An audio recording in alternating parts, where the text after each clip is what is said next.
হাজারো ব্যথা বেদনার পরে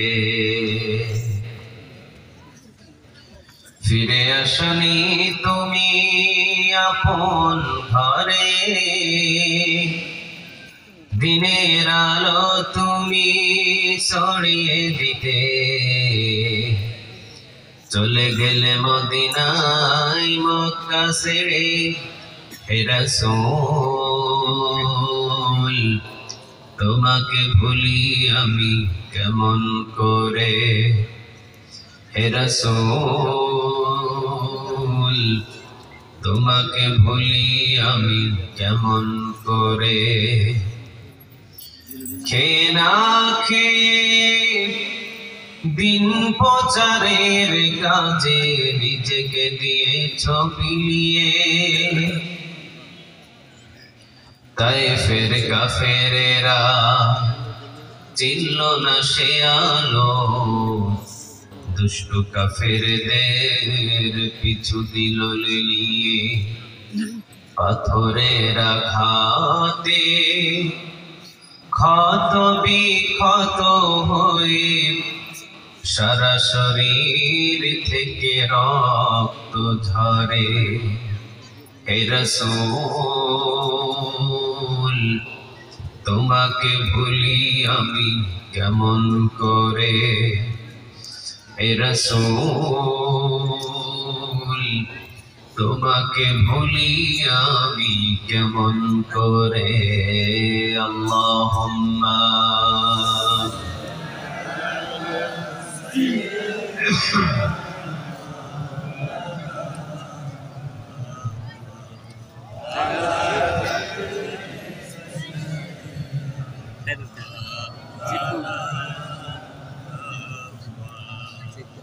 পড়েন আল্লাহুম্মা সাল্লি আলা মুহাম্মাদ, পড়েন আল্লাহুম্মা সাল্লি আলা মুহাম্মাদ ওয়া আলা আলি মুহাম্মাদ কামা সাল্লাইতা আলা ইব্রাহিম ওয়া আলা আলি ইব্রাহিম ইন্নাকা হামিদুম মাজিদ।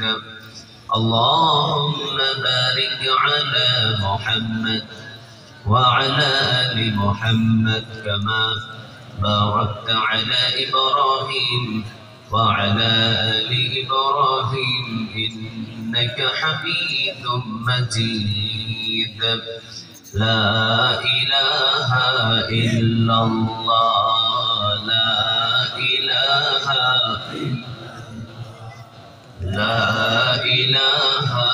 إلا الله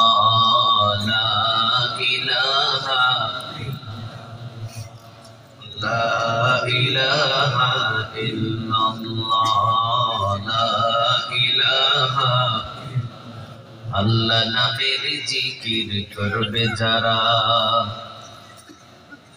আল্লাহর প্রিয় বান্দা তারা, আল্লাহর প্রিয় বান্দা যারা জান্নাতে প্রবেশ করবে তারা। জোরে লা ইলাহা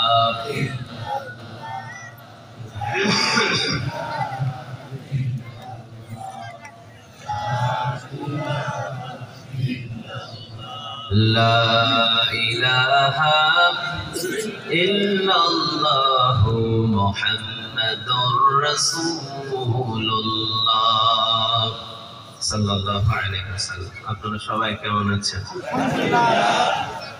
আলহামদুলিল্লাহ, আমিও ভালো আছি। আমাদের সবাইকে ভালো রাখেন তিনি কে? আল্লাহ। আমাদের সবাইকে সুস্থ রাখেন তিনি কে? আল্লাহ। কেউ যেটা পারে না সেটা পারেন কে? আল্লাহ। কেউ যেটা দেখে না সেটা দেখেন কে? আল্লাহ। কেউ যেটা শোনে না সেটা শুনেন কে? আল্লাহ। সব নিয়ামতের মালিক একজন, তিনি কে? আল্লাহ। সে আল্লাহর প্রতি শুকরিয়া আদায় করে পড়ছি আলহামদুলিল্লাহ। পড়ছি রব্বানা লাকাল হামদ حمدا كثيرا طيبا مباركا فيه.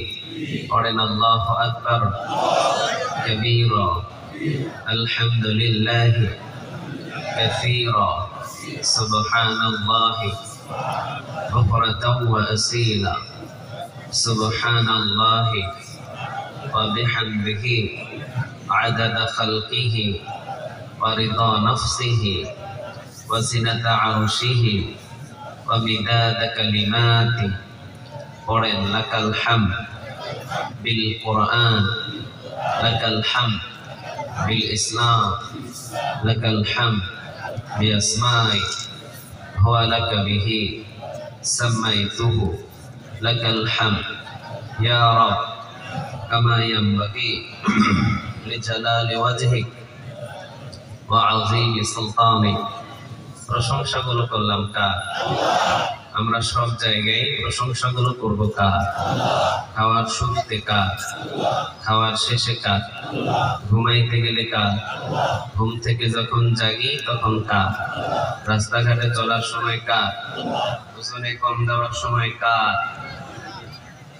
হ্যাঁ, আচ্ছা, ওজনে কম দেওয়া যাবে? রাসূল কি কখনো ওজনে কম দিতে বলছে? কোন নবী বলেছে হালালের সাথে মুমিনদের কোনো সম্পর্ক থাকে আর হারামের সাথে মুমিনদের কোনো সম্পর্ক থাকে না? হারামের সাথে কার সম্পর্ক বলেন?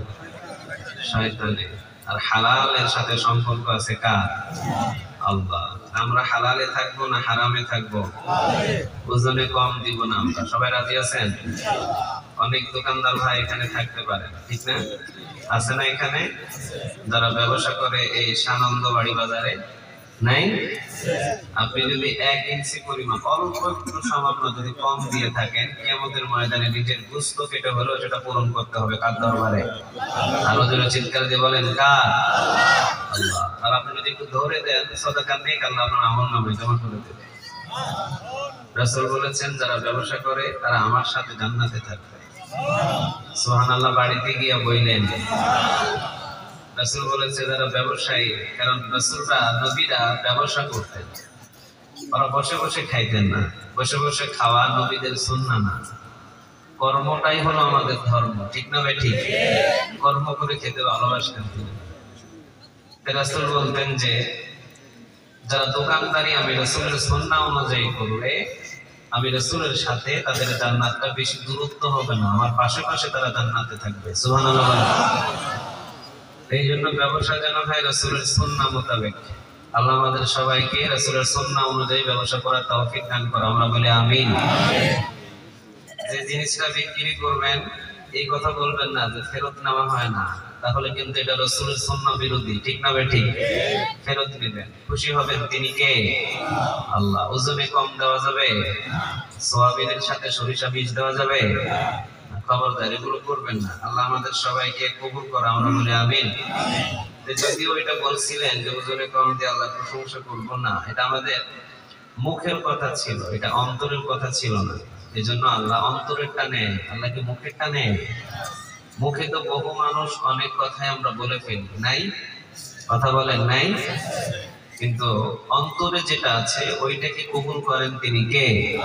ইন্নাল্লাহা লা ইয়ানজুরু ইলা সুওয়ারিকুম ওয়া আমালিকুম ওয়ালাকিন ইয়ানজুরু ইলা কুলুবিকুম ওয়া আমালিকুম। আল্লাহ বলেন আমি তোমার মুখের দিকে তাকাই না, আমি তাকিয়েছি তোমার কলবের দিকে। এই কলবে যা হয় সেটার খবর একজন টের পায়, কে? তিনি। আল্লাহ। যেটার কেউ টের পায় না, কিন্তু আমার খবর, আপনার খবর, পৃথিবীর সবার অন্তরের খবর সেকেন্ডে সেকেন্ডে খবর নিয়ে থাকেন, কে? তিনি বলেন আল্লাহ। সেই আল্লাহকে খুশি করার জন্য আমরা এখানে সানন্দবাড়ি বাজার মদিনাতুন নুরুল মনির হাফিজা মাদ্রাসা তাফসীরুল কোরআন মাহফিলে বসেছি, ঠিক না? কাকে খুশি করতে বলেন? কোরআনের মাহফিলে বসলে খুশি হয় তিনি কে? আল্লাহ। আর দোকানপাটে হাঁটাহাঁটি করলে খুশি হয় উনি কে? উনি হলো শয়তান। আর কোরআনের মাহফিলে বসলে খুশি হয় তিনি কে? আল্লাহ। কোরআনের মাহফিলে বসলে বেজার হয় উনি কে? আর কোরআনের মাহফিলে না এসে দোকানপাটে ঘুরলে বেজার হয় আরেকজন আছে, তিনি কে? আল্লাহ। সবাই বুঝি যে এটা সাদা এটা কালো, বুঝাও না বুঝার ভান করে বসে থাকি। নাই? সমাজের লোক নাই? কথা বলেন নাই? নাই? তারপরেও দেখবেন অসংখ্য মানুষ দোকানপাটে ঘোরাঘুরি করছে, আছে না এরকম লোক? রাসূল বলেছেন রাতের আমলটা যদি আল্লাহ সুবহানাহু ওয়া তাআলার কুদরতে অন্তরটা জয় করে ফেলে, তাহলে এক রাতের আমল দিয়ে জীবনের গুনাহ মাফ করা সহজ। রাসূল বলেছেন দুইটা সিজদার বিনিময়ে আল্লাহ 90 বছরের গুনাহ maaf করতে পারে। কে পারেন তিনি? সবাই বলেন কে? তার মতো কি এত বড় ক্ষমতাবান কেউ আছে? কথা বলেন না, আছে? আজকে আমরা দুনিয়া নিয়ে ব্যস্ত হয়ে পড়েছি, শুধু চাই দুনিয়া, শুধু দুনিয়া দুনিয়া। বাড়ি চাই, গাড়ি চাই, টাকা চাই, পয়সা চাই, কোনো কিছুর অভাব নাই, তারপরেও আরো চাই আর চাই। ঠিক না ভাই? ঠিক। বাংলাদেশে দুইটা বাড়ি এখন বাংলাদেশে চাই না, ও সিঙ্গাপুরে চায়। সিঙ্গাপুরে হয়ে গেছে দুইটা বাড়ি, এখন সিঙ্গাপুরে চায় না, ও চায় এখন চাঁদের দেশে।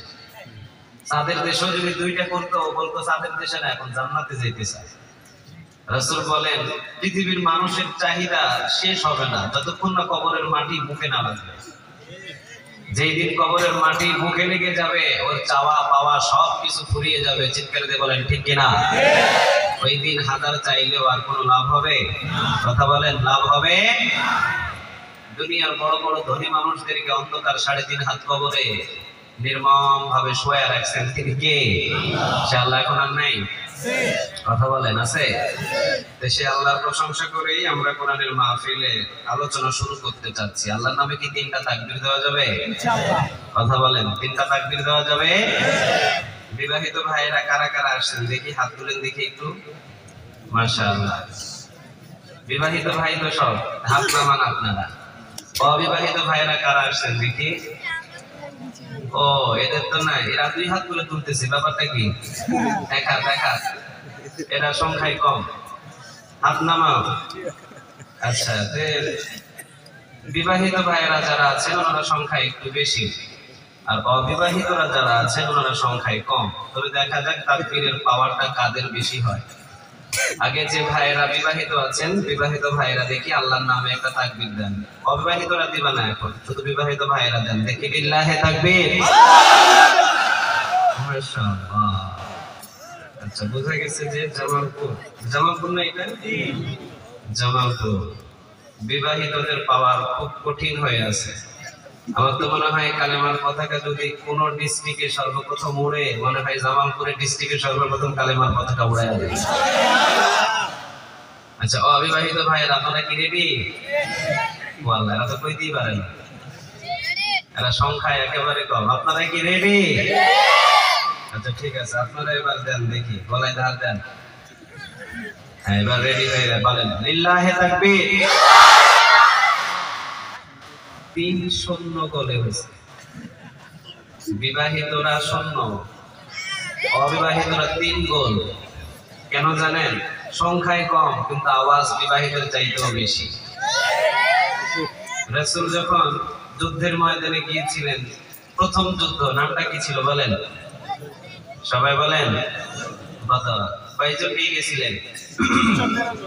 313 জন। বেশি জন লাগে না, সারা বিশ্ব কাঁপাতে 313 জনাই যথেষ্ট। ঠিক না ভাই? ঠিক। 313 জনাই যথেষ্ট।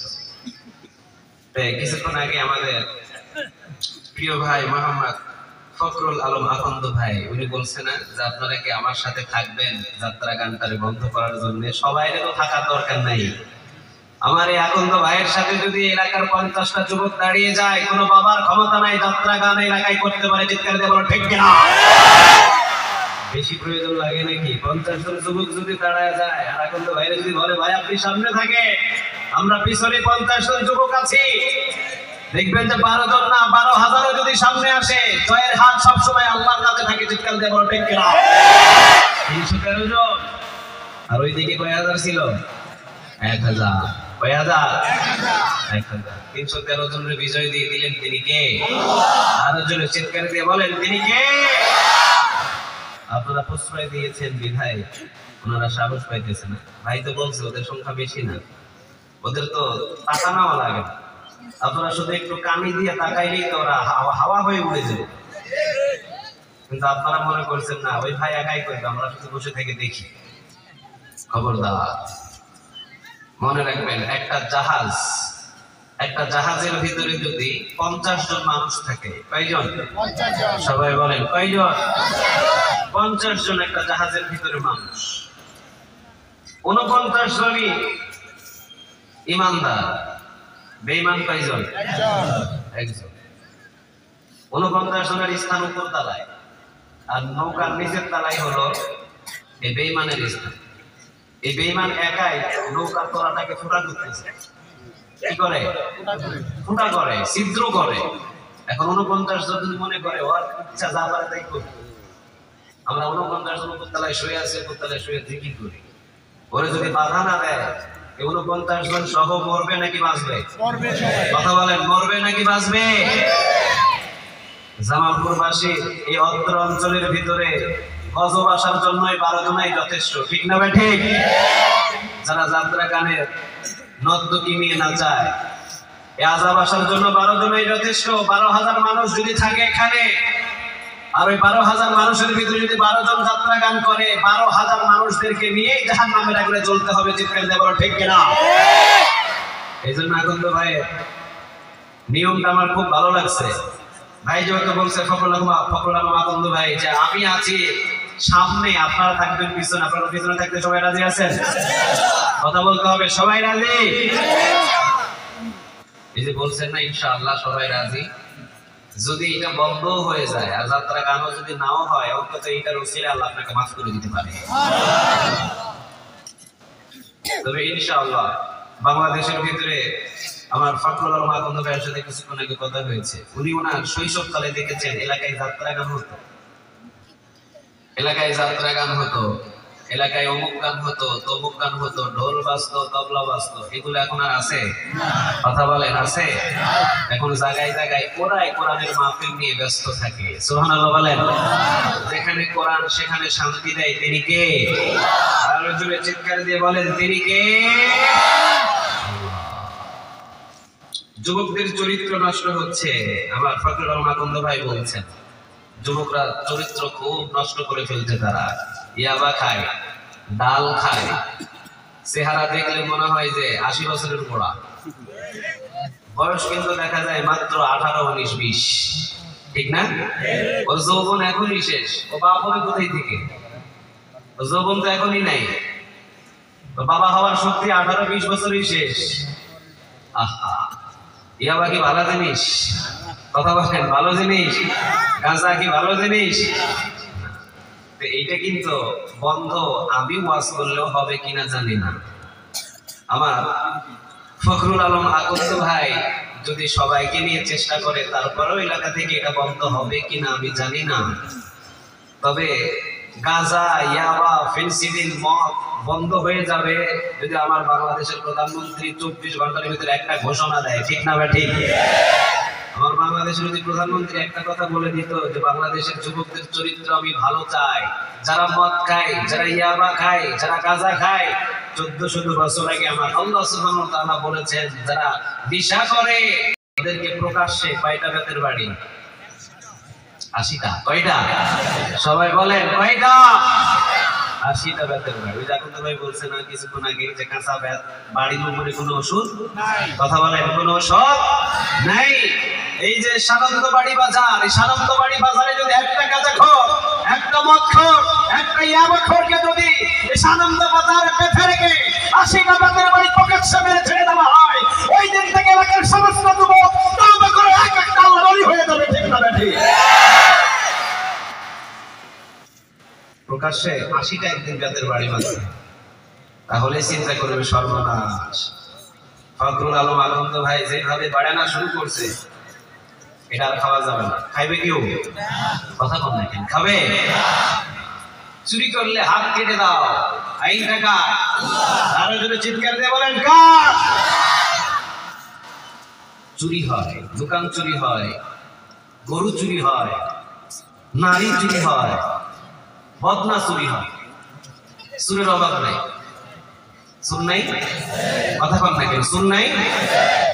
বাংলাদেশে চুরের অভাব নাই। চুর তো বড় বড় এরাই, গাঁজাখোর, মদখোর, ইয়াবাখোর।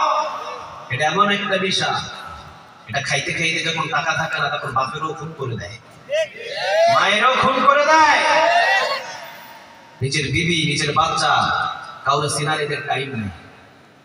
এদেরকে বন্দী করতে হলে 80টা বেতের বাড়ির আইনটা যদি চালু হয়ে যায়, কোন ইয়াবাখোর, মদখোর পৃথিবীতে খুঁজে পাওয়া যাবে? কথা বলেন, খুঁজে পাওয়া যাবে? খুঁজে পাওয়া যাবে না। চোর বাড়ছে দিন দিন, বাড়ে না কমে? কথা বলেন, বাড়ে না কমে? আমি যশোর এলাকায় একটা মাহফিল করতে গেলাম। যশোরে শহরের ভিতরে এক জায়গায় আমার ওয়াশরুমে যাওয়ার জন্য খুব জরুরি মনে হলো। আমি আমার ড্রাইভারকে বললাম, একটু গাড়িটা দাঁড়াও, কোনো একটা ওয়াশরুমে যাই অথবা কোনো একটা টয়লেটে গিয়ে জরুরত সেরে আসে। একটা ফার্মেসিতে বললাম যে ভাই, আপনাদের এই বাজারে কোনো টয়লেট বা ওয়াশরুম আছে? উনি বলছেন, দুঃখের কথা, কি বলবো হুজুর, ওয়াশরুম বলতে টয়লেট আছে, কিন্তু টয়লেটের টাঙ্কিটা নাই। টয়লেট আছে কিন্তু কি নেই? কথা বলেন, কি নেই? টাঙ্কি নেই। আমি দুঃখের সাথে বললাম, টয়লেট হলো কিন্তু টাঙ্কি হলো না। বিগত 4 বছর মানে টয়লেট হয়ে পড়ে আছে, টাঙ্কি নাই। বললাম, ব্যাপারটা কি? বাজেট দুইটাই ছিল, টয়লেট হয়েছে কিন্তু টাঙ্কির টাকা আমাদের এলাকার নেতা খেয়ে ফেলেছে। আছে? কথা বলেন, আছে? সবাই যে এমন তা না। যেমন আমার ফখরুল আলম আকন্দ ভাই চিন্তা, ধারা, চেতনা অন্যরকম। ওনার চিন্তা, ওনার ধারা, ওনার ধারণা, উনি চায় এলাকার সব মানুষ মসজিদে যান, ঠিক না বেঠিক? উনি চায় এলাকার যুবক একটা মদিনার যুবকের মতো হোক। উনি চায় এলাকার সমস্ত যুবক মসজিদে বেশি বেশি যাক, তাসবিহ পড়ুক, নামাজ পড়ুক এবং জিহাদের ময়দানে আল্লাহর দ্বীন কায়েম করার জন্য ঝাঁপিয়ে পড়ুক। চিৎকার দিয়ে বলো, ঠিক কিনা? ধারণাগুলো অনেক ভালো লাগছে আমার কাছে। দুঃখের বিষয়, টাঙ্কির টাকাও বাদ যায় না। অনেক জায়গায় টাঙ্কির টাকাও খেয়ে ফেলে, চুরি হয়, বাটপারি হয়। বহু জায়গায় এরকম বহু আমানতের খেয়ানত হয়ে যায়। আমি বলি, চুরি করলে হাত কেটে দাও, আইন টাকা। আরো জোরে চিৎকার দিয়ে বলেন, কার? এই সানন্দবাড়ি বাজার, এই বাজারের যদি কোনো দোকান চুরি হয়, এই বাজারের ভিতরে যদি কোনো ধরনের কোনো খারাপ গরু চুরি হয়, বাড়ি চুরি হয়, দোকান চুরি হয়, মাল আর সামান যদি চুরি হয়, আমার ফখরুল আলম আকন্দ ভাই যদি চুরি করতে হবে, হাত কাটতে হবে। আইনটা পৃথিবীর কারণে, আইনটা চিৎকার দিয়ে বলেন, কার? এখন তো ভাই, যদি এই সানন্দবাড়ি বাজারের ভিতরে যদি কোনো চোর চুরি করে আর ধরে যদি 2টা হাত কেটে দেয় প্রকাশ্যে, ওয়াল্লাহি আল্লাহর কসম করে বলি, এলাকার ভিতরে যত যুবক আছে, যত মুরব্বি আছে যারা চুরি করার অভ্যাস, দেখে দেখে তাওবা করে এক একটা আল্লাহর ওলি হয়ে যাবে। তাওবা করে আল্লাহর ওলি হবে, চুরি করার কথা জীবন পর্যন্ত ভুলে যাবে। চিৎকার দিয়ে বলো, ঠিক কিনা? চুরি করলে হাত কেটে যাবে। যদি হাত কেটে যায়, ওকে চুরি করবে? কথা কর না কেন? চুরি করবে? ও চুরি করবে না, ও চিন্তা করবে, সর্বনাশ, চুরি করলে কি নাই? কথা কয় কি নাই? হাত নাই। যারা হাত নাই তার কিছু আছে? খাইতে গেলে বউরে লাগবে, টয়লেটে গেলে বউরে লাগবে, যেখানে যায় বউ ছাড়া কোনো উপায়। ও চিন্তা করবে ভিক্ষা করে খাবে, কিন্তু 2টা হাত হারাইতে পারবো না, চুরি করে। তাহলে ফখরুল আলম আকন্দ ভাই শুধু সানন্দবাড়ি বাজারে চুরি বন্ধ করতে হলে হাত কেটে দিতে হবে। এটা যদি হাত কেটে দিলে সানন্দবাড়ি বাজারে যদি বন্ধ হয়, আর আমাদের প্রধানমন্ত্রী যদি কেটে দেয়, পুরো বাংলাদেশ বন্ধ হবে না? কথা বলেন, পুরো বাংলাদেশ বন্ধ হবে না? বন্ধ হয়ে যাবে, বন্ধ হয়ে যাবে। তবে আমি শুধু এতটুকু বলতে চাই, চোর যদি চেয়ারে বসে থাকে, ও জীবনে কোনোদিন চুরি কাটার আইন, চুরি হাত কাটার আইন জীবনে কোনোদিন বাস্তবায়ন করবে না। কথা বলেন, বাস্তবায়ন করবে? জেনা করে যদি চেয়ার দখল করে থাকে, জেনা করলে 100 টাকার বাড়ি, ও জীবনে কোনোদিন বাস্তবায়ন করবে না। চুরি করলে হাত কাটতে হবে, চোর যদি চেয়ার দখল করে থাকে, ওই চোর কখনো হাত কাটার আইন বাস্তবায়ন করবে না। বেনামাজি যদি চেয়ার গুলো দখল করে থাকে, নামাজ কায়েম করতে হবে বাংলার জমিনে, ও জীবনে কোনোদিন বেনামাজি চেয়ার দখল করে থাকলে নামাজ কায়েম, এই বাস্তবায়ন আইন কোনোদিন সে কায়েম করবে না। নামাজ আদায় করতে হবে, কায়েম করতে হবে। ওই লোকটা কায়েম করবে যদি আমার ফখরুল আলম আকন্দ ভাইয়ের মতো লোক চেয়ার গুলোতে বসে থাকে। কিন্তু বেনামাজি যদি চেয়ার দখল করে থাকে, ও জীবনে কোনোদিন 5 ওয়াক্ত নামাজ জানেই না, ও কায়েম করবে কি? ও চেয়ারে বসে থেকে যদি চুরি করে, হাত কাটা দেয়, ও কি বাস্তবায়ন করবে? কথা কম দেখেন, বাস্তবায়ন করবে? ও যদি মদ খায়, তাহলে মদ খাইলে 80টা গাছের বাড়ি, ও কি বাস্তবায়ন করবে? করবে না। এই জন্য ইমানদার মানুষগুলো জায়গায় জায়গায় বসে যাওয়া দরকার। মুমিন আর মুত্তাকি মানুষগুলো জায়গায় জায়গায় বসে যাওয়া দরকার। ওমর রাদিয়াল্লাহু তাআলা এক বছর নয়, 2 বছর নয়, 10-এর উপরে তিনি দেশ চালিয়েছেন। 12.5 লক্ষ বর্গ মাইলের প্রেসিডেন্ট। সুবহানাল্লাহ বলেন। কোন কিতাব দিয়ে দেশ চালাতেন? এইটাও কইতে পারে না। সবাই বলেন না কোরআন। যদি কেউ বলেন অন্তত 40টা নেক আমলনামায় জমা হয়ে যাবে। কোরআনুল কারীম, এই কথাটা কার? আর রহমান আল্লামাল কোরআন। যে কোরআনের একটা হরফ যদি আপনি পড়েন কয়টা নেক পাবেন? কথা বলেন, কয়টা? 10টা। আপনি যদি 4টা পড়েন 40টা নেক জমা হয়ে গেল। তো কোরআন এই শব্দটাই যদি 10 বার পড়েন অন্তত 400টা নেক আমলনামায় জমা হয়ে যাবে। কোন কিতাব দিয়ে দেশ চালাতেন বলেন? পিছনের ভাইয়েরা বলে নাই ভাই, পিছনের গুলা বলেন তো কোন কিতাব দিয়ে দেশ চালাতেন? আপনারা বলছেন। সবাই একবার বলেন তো দেখি কোন কিতাব দিয়ে তারা দেশ চালাতেন? কয়জন খলিফা ছিলেন? রাসূল ছিলেন আমাদের কয়জন? রাসূল কোন কিতাব দিয়ে দেশ চালাতেন? 4 জন খলিফা কোন কিতাব দিয়ে দেশ চালাতেন? মারামারি ছিল, কাটাকাটি ছিল, চুরি ছিল, ডাকাতি ছিল, ছিনতাই ছিল। আবু বকর সিদ্দিক রাদিয়াল্লাহু তাআলা আনহু উনি যখন দেশ নিলেন হাতের ভিতরে, তখন ওমর রাদিয়াল্লাহু তাআলা আনহুকে বিচারপতি বানালেন। কি বানালেন? সুবহানাল্লাহ বলেন। বিচারপতি তো বিচারপতি, যে রাস্তা দিয়ে হাঁটলে ভয়ে শয়তান ওই দিক দিয়ে যায় না, শয়তান যায় না। রাসূল বলেন আমার এই সাহাবীটা এমন সাহাবী যে রাস্তা দিয়ে হাঁটে ওই রাস্তা দিয়ে শয়তান যায় না, ভয়ে অন্য রাস্তা দিয়ে যায়। সুবহানাল্লাহ বাড়ি থেকে বললেন। আচ্ছা, এইরকম গরম মানুষ মুসলমানদের ভিতরে থাকার প্রয়োজন আছে না নাই? সবাই বলেন আছে, আছে। আরে ফিলিস্তিন রক্ষা করার জন্য বিশ্বের এতগুলো মুসলমানদের দরকার নাই। ফিলিস্তিন রক্ষা করার জন্য যদি জগতের ভিতরে একটা উমর তৈরি হতো, ফিলিস্তিনের দিকে তাকানোর মতো পৃথিবীর কোনো কাফেরের শত্রু ছিল না, সাহস ছিল না। একজন উমরই যথেষ্ট ছিল। কয়জন? কথা বলেন, কয়জন? এক উমর সারা মক্কাকে নাড়া দিয়ে ফেলছিল। সুবহানাল্লাহ বাড়ি থেকে বললেন। রাসূল বলেছিলেন লাউ কানা নাবিয়্যুম মিন বা'দি লাউ কানা উমর, আমার পরে যদি কেউ নবী আল্লাহ বানাতেন ওমরকে আল্লাহ নবী বানিয়ে দিতেন। ওনাকে বিচারপতি বানালেন। কি বানালেন? সাধারণ মানুষ ছিলেন তিনি? কথা বলেন, সাধারণ মানুষ ছিলেন? জান্নাতীদের ভিতরে কয় নম্বর সুসংবাদ প্রাপ্ত ছিলেন? আশারে মুবাশশারা সাহাবী 10 জনের ভিতরে কয় নম্বরে ছিলেন উনি? 2 নম্বরে। ওনাকে বিচারপতি বানালেন 9 মাস টানা। আবু বকর সিদ্দিক রাদিয়াল্লাহু তাআলা আনহু বিচারপতি বানালেন। আবু বকর 9 মাস ওনাকে বিচারপতির পর 9 মাস ওমর অফিসে বসে থাকলেন, একটা বিচারও নাই। সুবহানাল্লাহ বাড়িতে গিয়ে বললেন। আর আপনাদের জামালপুর কোর্ট কাছারিতে যায়, এখানে কয়টা মানুষ? প্রতিনিয়ত মানুষ বিচার নিয়ে বসে থাকে ওখানে। আমি দেখি তো ফেনী যে আমি যেখানে জমা পড়া আমাদের ব্যবসায়িক মসজিদে, মাঝে মাঝে উনি নিজে বিরক্ত হয়ে যায়। হুজুর আজ এইটা, কাল ওইটা, অমুক দিনে এইটা, তমুক দিনে এইটা, এগুলো করতেই জীবন শেষ। কেন হইতেছে এগুলো? 9 মাস পর্যন্ত ওমর বিচারের কার্যালয়ে উনি বসলেন, একটা বিচারও নাই। খুনের বিচার নাই, চুরের বিচার নাই, ডাকাতির বিচার নাই, কোনো বিচার নাই। 9 মাস উনি চেয়ারে বসা, একটা কোনো বিচার তার কাছে আসেনি। সুবহানাল্লাহ বলেন। উনি অবাক। আবু বকরের কাছে উনি খাতাটা জমা দিয়ে বলতেছেন এটা রাখেন, আর বিচারপতি এটা আমি ছেড়ে দিলাম আজকে। কেন?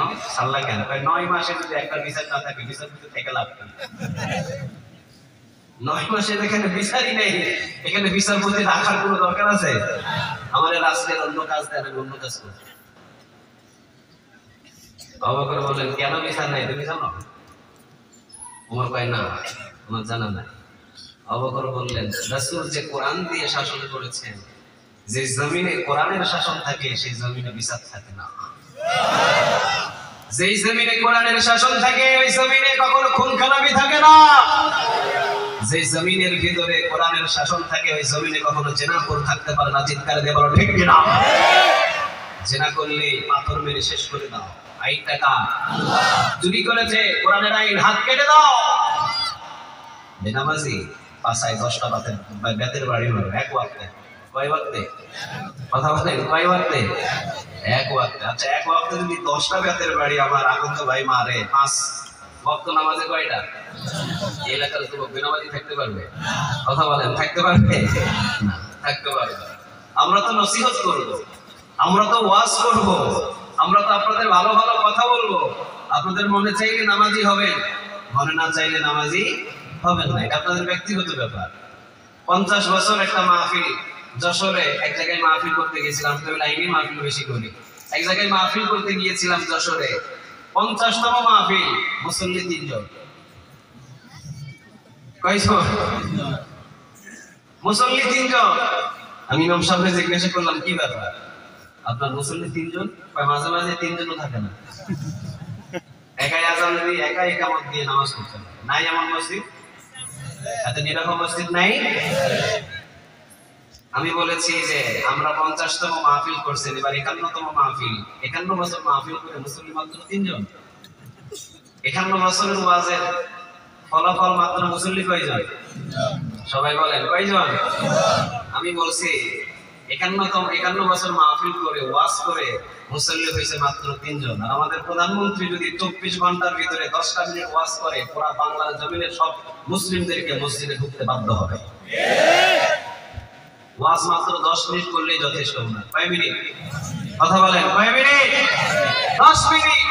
উনি শুধু 10 মিনিটের একটা ওয়াজ করে দেবে। আগামীকাল যদি উনি বলে কোরআনটাকে বুকের ভিতরে নিয়ে নামাজ কায়েম করতে হবে বাধ্যতামূলক, এই হুকুমটা পৃথিবীর কারণে, এই হুকুমটা কার?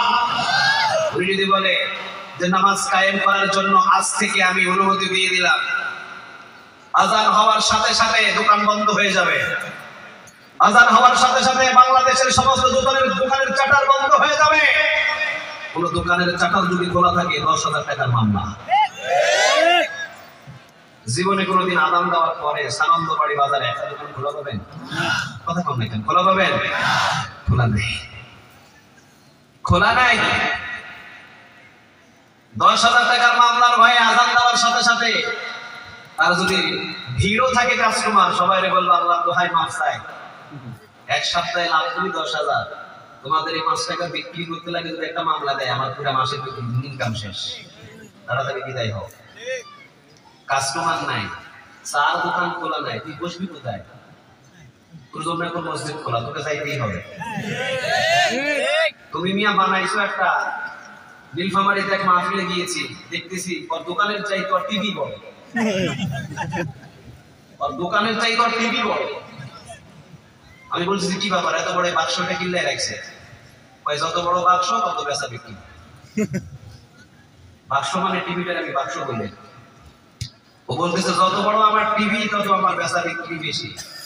ওদেরটা হলো 32 ইঞ্চি, আমারটা হলো আরো বড়, ডাবল, এই জন্য সব কাস্টমার আমার দিকে আসে। আমি কই তুমি মমতাজের গান শোনায় যে বিক্রি করো, সারা জীবন চা ফুটি খাইতে হইব, জীবনে কোনোদিন উন্নতি চোখে দেখবি না। প্রয়োজনে আদর বিক্রি করে খাও, 5 টাকার ভিতরে বরকত ঢুকিয়ে দেবেন তিনি কে? আরো জোরে চিৎকার দিয়ে বলেন তিনি কে? আর তুমি গান শোনায় মানুষের ইমান নষ্ট করতেছো, ওদিকে আজান চলে আর তুমি চা ফুটো। কয়জন মানুষ ধরে রাখছে? 15 জন, 20 জন, 25 জন মানুষ দোকানে ঢুকলে বাইর হতে চায় না। ওদের এটিএম বাংলা, সময় টিভি, 24, ওরা জানেই না, ওরা এক একটাই সাংবাদিক, ওরা এক একটা সাংবাদিক। এলাকার কোন মেয়ে কি হলো, কোন ছেলে কি হলো, কার ঘরে কি লাগলো, ওই খবর ওদের সবসময় জানা আছে। ওদের কি টিভি চ্যানেলের খবর শোনা লাগে? কথা বলেন, শোনা লাগে? দোকান যদি বন্ধ হয়ে যায়, বসার আর জায়গা আছে? বলেন, কথা বলেন, জায়গা আছে? ও এখন কোথায় যাবে? কথা বলেন, কোথায় যাবে? তাহলে আমাদের বাংলাদেশের প্রধানমন্ত্রী যদি 24 ঘন্টায় 10 মিনিটের ওয়াজ করে, কয় মিনিট? কথা বলেন, কয় মিনিট? 10 মিনিট পার্লামেন্টে বসে যদি উনি সমস্ত এমপি মন্ত্রীদের সামনে বলে দেয়, প্রশাসনের বিরুদ্ধে চাপ সৃষ্টি করে হুকুম ছুড়ে দেয়, আজ থেকে আমি বাধ্যতামূলক নামাজ বাংলার জমিনের ভিতরে পড়তেই হবে, নামাজ ছাড়া দ্বিতীয় কোনো কাজ যদি কেউ ব্যস্ত থাকে 10টা বেতের বাড়ি পাছায় লাগাইয়া দিবে। কয়টা? সবাই বলেন কয়টা? দোকান খোলা থাকলে 5000 টাকার মামলা। কথা কইও না বাবুজানরা, আব্বাজান কথা বলেন। দোকান খোলা থাকলে মামলা হবে 5000 টাকা, 10,000 টাকা। আর যদি মসজিদে আজান হয়, সে যদি ফেসবুক টিপে, সে যদি মোবাইলের সাথে সেটিং করে, ফেসবুক টিপে, ইউটিউব দেখে রাস্তার পাশে, পাশায় বাড়ি হবে কয়টা? ওয়াল্লাহি আল্লাহর কসম করে বলি, একদিনে যদি 50টা বেতের বাড়ি খায় পাশায়, পরের দিন থেকে 6 ওয়াক্ত করবে। 5 ওয়াক্ত না, কয় ওয়াক্ত? 6 ওয়াক্ত। আমি বললাম পুলিশ প্রশাসন আজান দেওয়ার সাথে সাথে প্যাপু প্যাপু করে রোডের ভিতরে ঘোরাঘুরি করবে। যারা বেনামাজি সবাই নামাজে যাবে। প্রধানমন্ত্রীর 24 ঘন্টার ভিতরে যেটা 52 বছর পর্যন্ত ওয়াজ করে আলেমুল আমরা মসজিদে নামাজি বানাতে পারে নাই, 24 ঘন্টার ভিতরে আমাদের বাংলাদেশের প্রধানমন্ত্রী 98% মুসলমানকে ফজরের নামাজের শিষ্য হবে। তোমার নামাজের মতো চিৎকার দিয়ে বলো ঠিক কিনা? জুমার নামাজে যেমন জায়গা পাওয়া যায় না, ফজর নামাজের দৃশ্য হবে জুমার নামাজের মতো। নামাজ কায়েম করতে কি 50 বছর ওয়াজ লাগে মিয়া? 24 ঘন্টা লাগে। ওই প্রয়োজন হলো ক্ষমতা থাকতে হবে। কি থাকতে হবে? কথা বলেন, কি থাকতে হবে? বেনামাজি যদি বসে থাকে চেয়ারে, ও কি নামাজ কায়েম করবে? কথা বলেন, কায়েম করবে? গত মাসে রাজশাহীতে আমার তো জন্মভূমি রাজশাহী শহরে, গত মাসে মাহফিল একটা করেছিলাম। ওই মাহফিলে আমার একটা দাদা ছিলেন সভাপতি। আমার নিজের প্রায় দাদা না, রক্তের একটা সম্পর্ক আছে তার সাথে। তো দাদার সাথে মজা করতেছি, এই মজা সেই মজা। দীর্ঘদিনের উনি একটু রাজনীতিবিদ ছিলেন, লং টাইম তিনি রাজনীতি করছেন, হাজ করেছেন, অনেক জায়গায় গিয়েছেন তিনি। ওনাকে আমি মজার ছলে বললাম, দাদা কি পাইছেন জীবনে? ভাই সব পেয়েছি, গাড়ি পেয়েছি, টাকা পেয়েছি, সম্পদ, বাড়ি সব পেয়েছি, আলহামদুলিল্লাহ, আমি শাইন সম্পূর্ণ। আমি বললাম আখিরাতের জন্য কি করেছেন? ভাই সেটাও করছি, নামাজ পড়ছি, রোজা করছি। আমি বললাম নামাজে দোয়া কোন জানেন তো? ভাই হ্যাঁ জানি তো। কোন নামাজে পড়ে? এটা মনে হয় জানাজার নামাজে পড়ে মনে হয়। এরপর আমি তার শিখাইলাম মজার চলে, দাদাজি গোসলের ফরজ জানেন? কয় কি কস? এটা বুঝি না জানা হয়? এটা জানতেন? সত্যি জানেন? সত্য জানেন? কি কি দাদাজি একটু বলেন তো দেখি। সাবান, পানি আর গামছা। গোসলের ফরজ সাবান, পানি আর গামছা। আমি বললাম দাদা সাবান কেমনে হয়? সাবান ছাড়া তো কোনোদিন গোসলই করি না, গামছা ছাড়া তো গা মোছা যায় না, আর পানি ছাড়া তো গোসল হয়। আসলে আপনাদের জানা মতে এই 3টাই ফরজ। কথা বলেন, এই 3টাই ফরজ। আমি বললাম দাদা আপনি যেই লোক, আপনি যে চেয়ারে বসে আছেন, আপনি নিজেই জানেন না গোসলের ফরজ, আপনার কর্মী কেমনি জানবে? আপনার কর্মী জানবে না। এরা যদি বসে থাকে তাহলে কি যাদের ছাত্র, যাদের কর্মী, ওরা কি জানতে পারবে? কথা বলেন, জানতে পারবে? এই জন্য আমার ফখরুল আলম আকন্দ ভাইয়ের কথা খুব ভালো লেগেছে।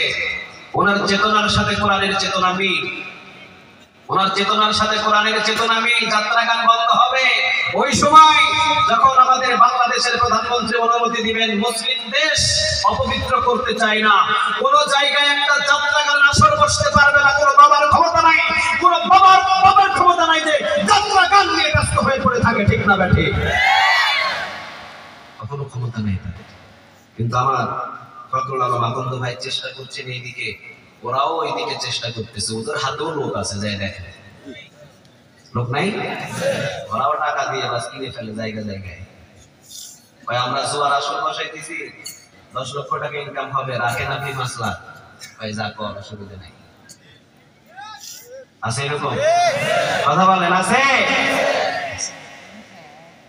হ্যাঁ, আল্লাহ গোড়া থেকে আমাদের সবাইকে কোরআন বোঝার তৌফিক দান করুক। আমরা বলি আমিন। আরো জোরে একটু চিৎকার দিয়ে বলেন আমিন। তাহলে কোরআনের মাহফিলে বসে আপনারা সবাই খুশি? কথা বলেন, সবাই খুশি? থাকবেন তো শেষ পর্যন্ত? চলে যাবেন? কথা বলেন, চলে যাবেন? জামালপুরবাসী আসছে অনেক দূর থেকে, আজকে রাতটা কার জন্য ওয়াকফ করে দিল? সবাই বলেন কার? রাসূল বলেছেন কেউ যদি কোরআনের ময়দানে রাতের বেলা অন্তত 1 ঘন্টা ব্যয় করে, তিরমিজির বর্ণনা এসেছে 500 রাকাত কবুল হওয়া নফল নামাজের নেক আল্লাহ তার আমল নামায় জমা করে দেয়। আরেকটা বর্ণনায় এসেছে রাসূল বলেন, রাতের বেলা যদি কেউ কোরআনের একটা আয়াত নিয়ে বিশ্লেষণ করে অন্তত 60 বছর নফল ইবাদতের নেক আল্লাহ তার আমল নামায় জমা করে দেয়। আমরা দুনিয়ার জন্য আজকে না, আমরা আখিরাতের জন্য পাগল হয়ে আজকে রাতটা আমরা আল্লাহর জন্য ওয়াকফ করে দিলাম ইনশাআল্লাহ। দুনিয়া কি সারা জীবন থাকবে আপনার কাছে? কথা বলেন, থাকবে? এই বাড়ি কি আপনার? এই গাড়ি কি আপনার? এই টাকা কি আপনার? এই পয়সাটা কি আপনার? যে জামা পরে আছেন এইটা কি আপনার? এইটাই তো আপনার। যে টুপিটা পরে আছেন ওইটাও তো আপনার না। আর এখনই মরে গেলে সব রঙিন কাপড় টেনে খুলে ফেলবে, করবে না? কি কাফন করাবে? সবাই বলেন কি কাফন? ওইটা আমার আশা। এই যে কাপড়টা পরে আছেন এইটাও আপনার। সাহাবীরা দুনিয়ার পাগল হতেন না, ওরা আখিরাতের পাগল হতেন। সুবহানাল্লাহ বলেন। একজন সাহাবী 450 থেকে 400 মাইল দূর থেকে মদিনায় এসে নামাজ পড়ছেন। রাসূল সালাম ফিরানোর পর পিছন দিকে তাকায় দেখে সাহাবীর লুঙ্গি ছিঁড়া। কি ছিঁড়া? আছে এখানে? এখানে এরকম লোক আছে? নাই। অন্তত জামা কাপড়টা তো আমাদের ঠিকঠাক আছে, কিন্তু সাহাবীদের এমন একটা সময় গিয়েছে ওরা লুঙ্গি পর্যন্ত পড়তে পারে না। কিন্তু ওদের ইমানটা এত দামি ছিল যে ইমান যদি এখন এক পাল্লায় দিয়ে দেয় আর বাংলাদেশের সকল ইমানদারের ইমান যদি এক পাল্লায় দিয়ে দেয়, একটা সাহাবীর ইমানের ওজন বেশি হয়ে যাবে। ওদের লুঙ্গি ছিল না, ওদের জামা ছিল না, কিন্তু ওদের ইমানটা ছিল মজবুত। সুবহানাল্লাহ বলেন। ইমানটা কি ছিল? সবাই বলেন কি ছিল? মজবুত ছিল। রাসূলের সাহাবী তিনি আসলেন সামনে। রাসূল সাল্লাল্লাহু আলাইহি ওয়াসাল্লাম তিনি বললেন, তুমি আমার কাছে কিছু চাও, তুমি যা চাইবে আমি তোমাকে তাই দেব, কারণ আমি হলাম মক্কা আর মদিনার প্রেসিডেন্ট। সুবহানাল্লাহ। তখন রাসূল মক্কা এবং মদিনার কি ছিলেন বলেন তো দেখি? প্রেসিডেন্ট। রাসূল বললেন, তুমি আমার কাছে চাও, আমি দেখতে পাচ্ছি তোমার জামা, তোমার লুঙ্গি সবগুলো এক একটা করে ছিঁড়া। তুমি আমার কাছে চাও, তুমি আমার কাছে চাইলে আমি যত মক্কা এবং মদিনার প্রেসিডেন্ট, তুমি যাই চাইবে আমি তোমাকে তাই দেব। সাহাবী বললেন, নবী গো, আমার কোনো কিছুর দরকার নাই। সুবহানাল্লাহ। আমরা বলে কি বলতাম? দেন, তাড়াতাড়ি দেন, ঠিক না? তাড়াতাড়ি দেন, বাড়ি দেন, গাড়ি দেন, টাকা দেন, পয়সা দেন, এটা দেন, সেটা দেন, বলা শুরু কর। কিন্তু সাহাবী দেখেন 3 দিন পর্যন্ত কোনো খাবার নাই, 3 দিন পর্যন্ত অনাহারে, 3 দিন পর্যন্ত খাবার নাই। রাসূলের কাছে এসে বললেন, ইয়া রাসূলুল্লাহ, আমার কোনো কিছুই লাগবে না, আপনি শুধু আমার জন্য একটু খাস করে দোয়া করেন।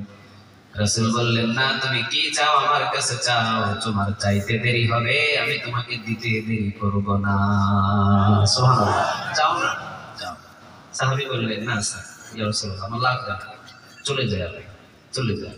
চলে গেলেন। পরের দিন আবার রাসূল ধরলেন, চাইলেন না, চলে গেলেন। পরের দিন আবার শক্ত করে ধরলেন, তাহলে চাও গিয়া, চাইতে বলতেছি, ঢং করতেছো না, চাও। সাহাবী কেঁদে দিলেন।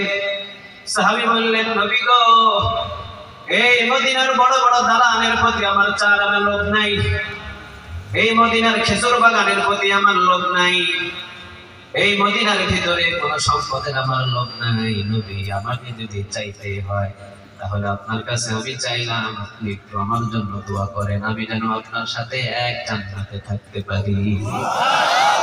কি চাহিদা, কি চাহিদা ছিল তাদের? তারা শুধু আখিরাত নিয়ে ব্যস্ত ছিলেন, ঠিক না ভাই? ঠিক। তারা কি দুনিয়াটাকে বেশি ভালোবাসছে?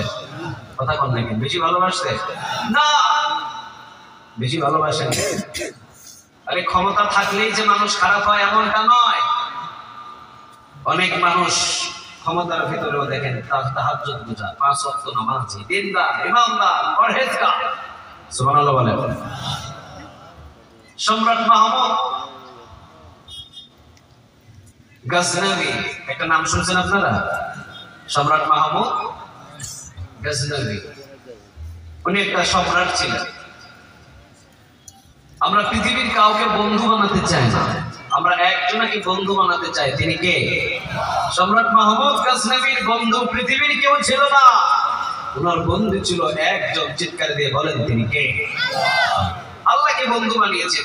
উনি জীবনে সব পেয়েছেন, কোনো কিছুর অভাব ছিল না। ওনার জানাজার নামাজের সময় হাজার লক্ষ আলেম একত্রিত হয়েছে। সুবহানাল্লাহ বলেন। আল্লাহকে যদি আমরা বন্ধু বানাই, আমাদেরকেও গ্রহণ করে নেবেন তিনি কে? সবাই বলেন তিনি কে? তাহলে আসেন, যেহেতু আল্লাহ আমাদের বন্ধু, আল্লাহর কিতাব থেকে আমরা একটু কথা শুনি। বিরক্ত হচ্ছেন আপনারা? উঠাউঠি করবেন, চলে যাবেন। কোরআন টাকা, আরো জোরে বলেন কোরআন টাকা। কথা হলে কোন কিতাব থেকে কথা হবে? সবাই বলেন কোন কিতাব থেকে? কোরআন থেকে। কারণ যারা কোরআন থেকে কথা বলে তারা কি মিথ্যা বলতে পারে? কথা বলেন, মিথ্যা বলতে পারে? পৃথিবীর কোন কিতাবের বিরোধিতা নাই, একটা কিতাবের বিরোধিতা আছে। সেই কিতাবটার নাম কি বলেন? এই কোরআনের বিরোধিতা কিন্তু বহু মানুষ। আবু জাহেল এই কোরআনের বিরোধিতা, ঠিক না? আবু লাহাব, উতবা, শাইবা, মুগীরা সবাই ছিল এই কোরআনের বিরোধিতা। কিন্তু এই কোরআনের পক্ষে একজন আছেন, তিনি কে? আল্লাহ বলেন ইন্না নাহনু নাযালনা যিকরা ওয়া ইন্না লাহু লাহাফিজুন। ও নবী, এই কোরআনটা আমি নাযিল করেছি, হেফাজতের দায়িত্ব আমি আল্লাহ। সুবহানাল্লাহ।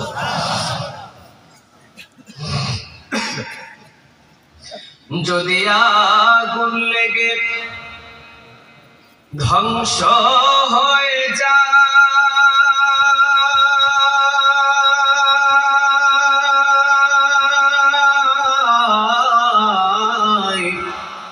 ধ্বংস হয়ে যায়, যদি আগুন লেগে যাই পড়ে যায়, আগুন লেগে যাই পড়ে যায়, পৃথিবীর সব বইয়ের দোকান বিশ্ব থেকে হারাবে না পবিত্র কোরআন, বিশ্ব থেকে হারাবে না পবিত্র কোরআন। ঠিক না ভাই? ঠিক। আজকে কয়জন হাফেজের মাথায় পাগড়ি পরাইছে দেখছেন আপনারা? কয়জন? কথা বলেন, কয়জন? ইংরেজরা কোরআনের সমস্ত কাগজের কপিগুলো জ্বালিয়ে দিল। তারা কিনে কিনে জ্বালিয়ে দেয়, পুড়িয়ে দেয়, শেষ করে দেয়। ওদেরকে জিজ্ঞাসা করা হলো যে তোমরা এই কাগজের কোরআন পড়ে পড়ে কিনে কিনে জ্বালিয়ে দাও কেন? ভাই এমন একদিন আসবে যে মুসলমানদের কোরআন বলে কোনো জিনিস তাদের কাছে থাকবে না। যে কোরআন পুড়িয়ে দেওয়ার জন্য যেই লোকটা সর্বপ্রথম পর্যন্ত যিনি কল্পনা জল্পনা করেছিলেন তাকে নিয়ে আসা, তাকে নিয়ে আসার পর দেখালেন প্রায় 1 লক্ষ কোরআনের হাফেজ। সুবহানাল্লাহ বলেন। তুমি মিয়া কাগজের কোরআন কিনা কিনা জ্বালাও, এই যে দেখো জীবন্ত যে 1 লক্ষ কোরআনের হাফেজ এখানে, এরা হলো সবাই মাথার ভিতরে কোরআন নিয়ে বসে আছে। আচ্ছা বলেন তো দেখি, কাগজের কোরআন জ্বালিয়ে দিবে, পুড়িয়ে দিবে, এই 16 জন হাফেজের সেনা থেকে কোরআন বাহির করতে পারবে? কথা বলেন, বাহির করতে পারবে? তবে কিয়ামত পর্যন্ত এই কোরআনটাকে হেফাজত করবেন তিনি কে? আরো জোরে চিৎকার দিয়ে বলেন তিনি কে? আবু জেহেল, আবু লাহাব, উতবা, শাইবা, মুগীরা যেমন কোরআনের 4 আনা পরিমাণ কোনো ক্ষতি করতে পারে নাই, নব্য যদি আবু জেহেল, আবু লাহাব, উতবা, শাইবা, মুগীরা পৃথিবীতে আসে, কোরআনের 4 আনা পরিমাণ কোনো ক্ষতি হবে না। চিৎকার দিয়ে বলেন ঠিক কিনা? হবে না, কারণ এই কোরআনের আলোটাকে ছড়িয়ে দেন তিনি কে? আরো জোরে চিৎকারে দিয়ে বলেন কে? 1400 বছর আগে বলছেন ইউরিদুনা লিউতফিউ নূরাল্লাহি বিআফওয়াহিহিম ওয়াল্লাহু মুতিম্মু নূরিহি ওয়ালাউ কারিহাল। নবী কাফেরেরা চাই ফু দিয়ে কোরআনের আলো নিভিয়ে দিতে, আর আমি আল্লাহ চাই কিয়ামত পর্যন্ত এই কোরআনের আলোটাকে ছড়িয়ে দিতে। সুবহানাল্লাহ। বাড়িতে গিয়ে বললেন ছেলে ঢাকা শহরে চাকরি পেয়েছে। কি পাইছে বলেন? ঢাকা শহরে কি পেয়েছে? চাকরি পেয়েছে। ছেলে ঢাকা শহরে চাকরি পেল। ছেলে ঢাকা শহরে চাকরি করে, বাবা গ্রামের মানুষ তো, উনি গ্রাম থেকে ঢাকা শহরে গিয়েছেন। ঢাকা শহরে গিয়েছেন, 6 তলায় ফ্ল্যাটে থাকেছেন। তার দেশের ভিতরে, গ্রামের ভিতরে কারেন্ট নেই, কিন্তু ঢাকা শহরের ভিতরে উনি কারেন্ট আছে। উনি কারেন্টের ভিতরে বাবাকে খাওয়ায়া দাওয়ায়া বাস ঘরের ভিতরে ঘুমাইতে দিয়েছে, বাবা আপনি ঘুমান। কিন্তু বুড়া বেটার একটা অভ্যাস আছে, ঘুমাইতে গেলে কি টানে? বিড়ি টানে।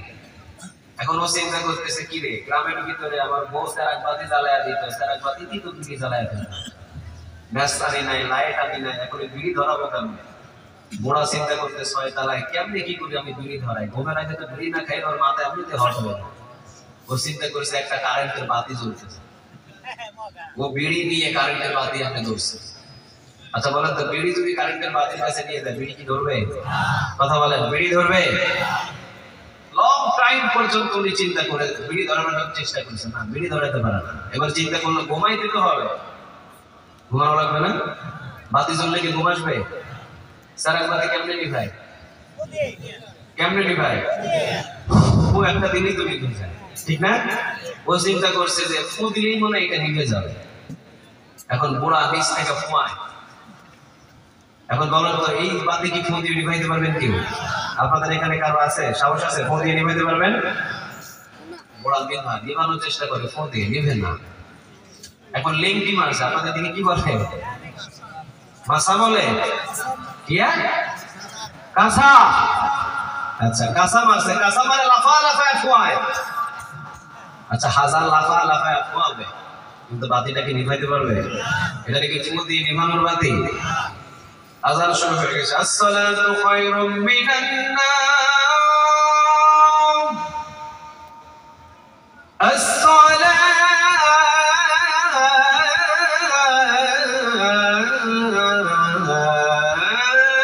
আসসালাতু খায়রুম মিনান নাম।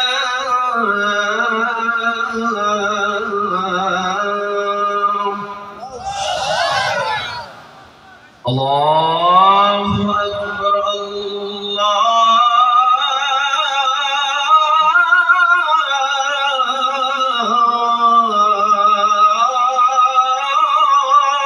আকবার। লা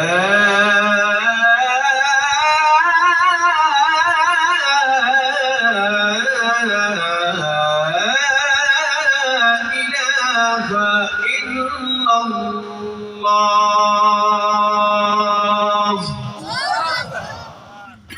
ছেলে শুনেছে, বাবা উঠেন উঠেন উঠেন, বাবা ফজরের আযান দিয়েছে, উঠেন। বুড়া পায়, বাপ বাপ করিস না বেটা, সারা রাত ঘুম নাই। কি বাতি জ্বালাই দিয়ে গেছো? সারা রাত ঘাম ধরে গেছে, ঘুমাইয়া বাতি নিভাইতে পারবে না। কি বাতি জ্বালাই দিয়ে গেছে যেটা? ছেলে ভাই, বাবা এই বাতি তো সারা জীবন যদি ফুয়ান এরপরও নিভবে না। এই বাতি নিভানোর জন্য এখানে একটা স্পেশাল একটা সুইচ দেওয়া আছে, এটা যদি অফ করেন বাতি নিভে যাবে, ঠিক না ভাই? ঠিক। আব্বা জান এটা যদি অন করেন বাতি জ্বলে উঠবে। তবে বাবা এইটা কিন্তু মেন সুইচ না। যেখানে কারেন্ট তৈরি হয় বাংলাদেশের, সেটা হলো কাপ্তাই, ওখানে একটা মেন সুইচ আছে, ওইটা যদি অফ করে দেয় পুরা বাংলাদেশের বাতি বন্ধ হবে। ওইটা যদি অন করে দেয় পুরা বাংলাদেশের বাতি জ্বলে উঠবে। আল্লাহ রাব্বুল আলামিন বললেন, ফু দিয়ে কোরআনের বাতি নিভিয়ে দিবি। জানিস না তোরা কোরআনের বাতি তো পৃথিবীর ভিতরে এটা সুইচ রাখি নাই, লাউহে মাহফুজে কোরআনের সুইচটা রেখে দিয়েছেন তিনি কে? যতই ফুয়াও লাভ হবে? কথা বলেন, লাভ হবে? এক জায়গায় নিভবে তো 10 জায়গায় জ্বলে উঠবে, ঠিক না ভাই? ঠিক। একজনা দুনিয়া থেকে বিদায় হবে, 10 জনা জন্ম নেবে। এক মাহমুদুল হাসানের কণ্ঠ বন্ধ হবে, 10 জন মাহমুদুল হাসান কোরআনের কথা বলার জন্য জমিনে তৈরি হয়ে যাবে। চিৎকার দিয়ে বলো ঠিক কিনা? কার মাধ্যমে যে কোরআনের দাওয়াতের কাজ আল্লাহ চালাবে এটা বলা যায় না। জানেন একজন তিনি কে? আরো জোরে চিৎকার দিয়ে বলেন তিনি কে? কোরআন ছিল, কোরআন থাকবে, পৃথিবীর সব হারিয়ে যাবে, একটা দল মজবুত হয়ে থাকবে, সেটাই হলো কোরআনের দল। চিৎকার দিয়ে বলো ঠিক কিনা? আমরা কার দলে আছি? আরো জোরে বলেন কার? আমি আওয়ামী লীগ হতে পারি, আমি বিএনপি হতে পারি, আমি জামাত হতে পারি, আমি জাতীয় পার্টি হতে পারি, আমি জাসদ হতে পারি, কিন্তু কোরআন আমাদের কয়টা? আরো জোরে চিৎকার দিয়ে বলেন কয়টা? আল্লাহ আমাদের কয়জন? কাবা ঘর আমাদের কয়টা? রাসূল আমাদের কয়জন? আমি বলতে চাই, কোরআনের বিরুদ্ধে কেউ কথা বললে, ইসলামের বিরুদ্ধে কেউ কথা বললে, হজের বিরুদ্ধে কেউ কথা বললে, একদল ময়দানে মিছিল করবে, বাকি দল নাকে তেল দিয়ে ঘুমিয়ে যাবে। তারা ঘুমাবো, বুঝতে হবে ইমানদার নয়, ইমানদার নামের পাকপা। চিৎকার দিয়ে বলো ঠিক কিনা? দাবি করো ইমানদার, অথচ রাসূলের প্রতি মহব্বত নাই, তোমার ইমানদার হওয়ার কোনো প্রয়োজন? কথা বলেন প্রয়োজন?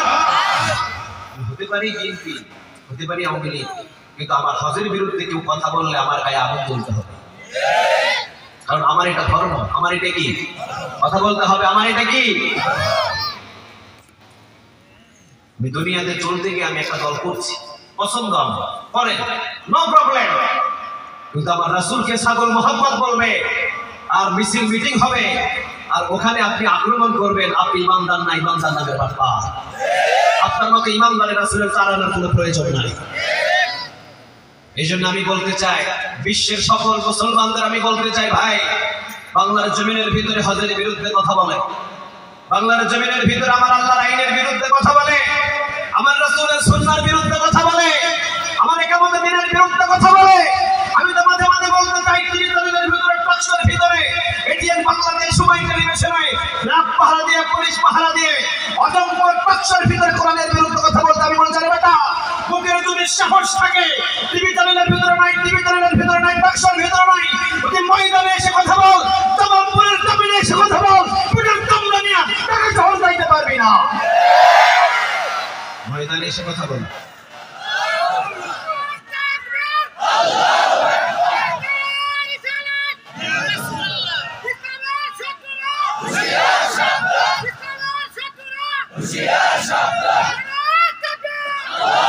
আল্লাহ তুমি কবুল করো। আরো জোরে চিৎকার দিয়ে বলেন আমিন। আমার দল আলাদা হতে পারে, কিন্তু কোরআন আমাদের কয়টা? আরো জোরে বলেন কয়টা? রাসূল আমাদের কয়জন? এটা বুঝতে হবে আমাদের।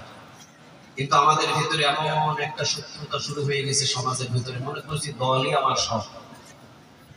সরমনাইরে পিটাইলে জামাত খুশি হয়ে যায়, জামাত ইসলামের পিটাইলে সরমনাই খুশি হয়ে যায়, ওইদিকে লম্বা টুপিওয়ালা সুন্নিদেরকে পিটাইলে সবাই খুশি হয়ে যায়। কেন? আমাদের একটা পরিচয় আছে, আমরা মুসলমান। আমাদের পরিচয় আছে, আমরা সবাই কি? কথা বলেন, সবাই কি মুসলমান? আমরা ভুলেই গেছি যে আমরা মুসলমান। এখন ইহুদি, নাস্তিক, বেঈমান আমাদেরকে মারার জন্য আশা লাগে না, আমরাই যথেষ্ট। ঠিক না বেঠি? আমরাই যথেষ্ট, আমরাই বাস যথেষ্ট। জামাত ইসলাম খুশি হয়ে যায় বিএনপিকে মারলে, আবার বিএনপি খুশি হয়ে যায় জামাত ইসলামকে মারলে। আবার যদি আমার আওয়ামী লীগ ভাইয়েরা কেউ মারা যায়, বিএনপি মিছিল করে যে মরছে, ভালো হয়েছে। কেন এমন হবে? কেন? আমরা সবাই মুসলমান না? কথা বলেন, সবাই মুসলমান না? যেদিন জন্ম নিয়েছিলাম, আমার এক কানে আযান, এক কানে ইকামত ছিল। খালি কি এটা জামাত ইসলাম ভাইদের দিছে? আওয়ামী লীগ ভাইদের দেন নাই? বিএনপি ভাইদের দেয় নাই? চরমনাই ভাইদের দেয় নাই? সেই দিনই তো বুঝিয়ে দিয়েছে, তোমার রব একজন। চিৎকার দিয়ে বলেন তিনি কে? আরো জোরে চিৎকার দিয়ে বলেন তিনি কে? তাহলে আমাকে আযান দিল, আমি জামাত করতে পারি, আমি বিএনপি করতে পারি, আমি আওয়ামী লীগ ভাই হতে পারি, আমি চরমনাই হতে পারি, কিন্তু আমার সবার কানে সর্বপ্রথম কি ছিল? আরো জোরে বলেন কি ছিল? আযান ছিল। এক কানে ছিল আযান, এক কানে ছিল ইকামত। সেই দিনই বুঝিয়ে দেওয়া হয়েছে, শুনে রেখো, তোমার রব পৃথিবীর কেউ নয়, তোমার রব হবে একজন। চিৎকার দিয়ে বলেন তিনি কে? আরো জোরে চিৎকার দিয়ে বলেন তিনি কে? তাহলে আমরা ভাগাভাগি হব না, আমরা সবাই কি এক। আমাদের পরিচয় কি? মুসলমান। আমাদের সবার পরিচয় কি? মুসলমান। তাহলে আমরা সবাই মুসলমান, ভাগাভাগি হব না। আল্লাহ আমাদের সবাইকে এক হয়ে থাকার তৌফিক দান করুক, আমরা বলি আমিন। আরো জোরে চিৎকার দিয়ে বলেন আমিন। তাহলে কোরআন আমাদের কয়টা? আরো জোরে বলেন কয়টা? পৃথিবীতে সব দল হারিয়ে যাবে, হকের দল একটা থাকবে, সেটাই হলো কোরআনের দল। ঠিক না বেটি? কোরআনের দলটা হলো কার দল? আরো জোরে বলেন কার দল? আমি বলছি আওয়ামী লীগ ভাইদের, বিএনপি ভাইদের, চরমনাই ভাইদের, জামাত ইসলাম ভাইদের, এরপর সুন্নি ভাইদের, সবাইকে বলছি, সবার বুকে বুকে একটা কিতাব থাকতে হবে। কিতাবটার নাম কি বলেন? আরো জোরে চিৎকার দিয়ে বলেন কোরআন। তাহলে কোরআন কিয়ামত পর্যন্ত হেফাজত করবেন তিনি কে? সূরা আত-তাওবা 112 নম্বর আয়াতের ভিতরে আল্লাহ রাব্বুল আলামিন মুমিনদের কয়েকটা কোয়ালিটি সম্পর্কে বলছেন, যারা এই কোয়ালিটি অনুযায়ী চলবে আল্লাহ তাদেরকে জান্নাতে ঢুকিয়ে দিবে। আমাদের বাড়ি কোথায় বলেন তো দেখি? তাই জামালপুর সাইকেল আপনি এনে পড়ি, আমরা জান্নাতে যাবো। আমাদের বাড়ি কোথায়? ভুলের কারণে আসছি কোথায়? দুনিয়াতে। আবার যাবো কোথায়? জান্নাতে। তাহলে আল্লাহ বললেন সূরা তাওবার 112 নম্বর আয়াতে, তোমরা তো একটা কোয়ালিটি পালন করলেই তোমাদেরকে হাসতে হাসতে আমি জান্নাতে ঢুকিয়ে দিব। এই কোয়ালিটি সবাই মানতে রাজি আছেন তো? কথা বলতে হবে, সবাই মানতে রাজি আছেন তো? তবে আমরা জুলুমকারীদের সাথে কখনো সম্পর্ক করব? ইন্নাল্লাহা লা ইউহিব্বুয যালিমিন। জুলুমকারীদের ভালোবাসেন না তিনি কে? ইন্নাল্লাহা মা'আস সাবিরিন। ধৈর্যশীলদের ভালোবাসেন একজন। চিৎকার দিয়ে বলেন তিনি কে? তাহলে আমরা সবর ধরে একটু আলোচনা শোনার চেষ্টা করব। সবাই থাকবেন? সবাই জান্নাতে যাবেন? কথা বলেন, সবাই জান্নাতে যাবেন? আসেন, আল্লাহ রাব্বুল আলামিন কি বলছেন সূরা তাওবার 112 নম্বর আয়াতে পড়েন। التائبون التائبون العابدون الحامدون السائحون الراكعون الساجدون الآمرون بالمعروف والناهون عن المنكر والحافظون لحدود الله وبشر المؤمنين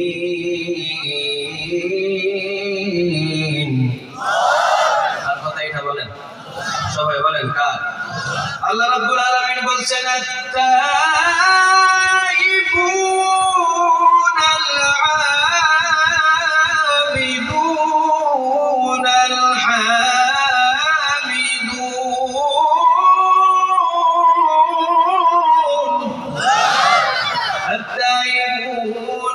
যারা মুমিন, যারা মুত্তাকি, গুনাহ করবে, জমিনের ভিতরে গুনাহের সাথে লিপ্ত হবে, তবে সব সময় একজনের কাছে তওবা করবে। চিৎকার দিয়ে বলেন তিনি কে?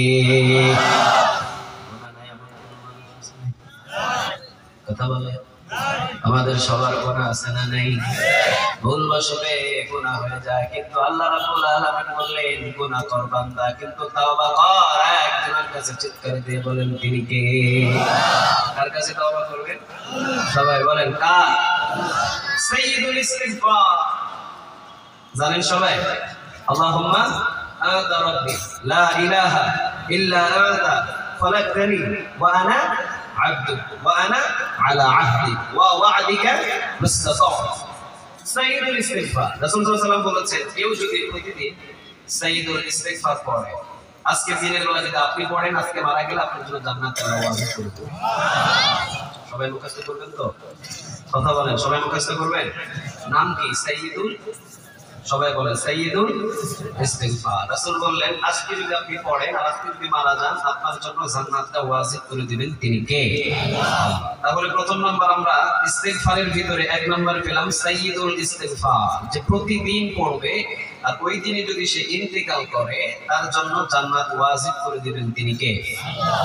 আরেকটা আছে আস্তাগফিরুল্লাহ আল্লাযী লা ইলাহা ইল্লা, এটা যদি পড়েন তাহলে রাসূল সাল্লাল্লাহু আলাইহি ওয়াসাল্লাম বলেছেন যত বড়ই কবিরা গুনাহ হোক আল্লাহ তাকে মাফ করে দেবে।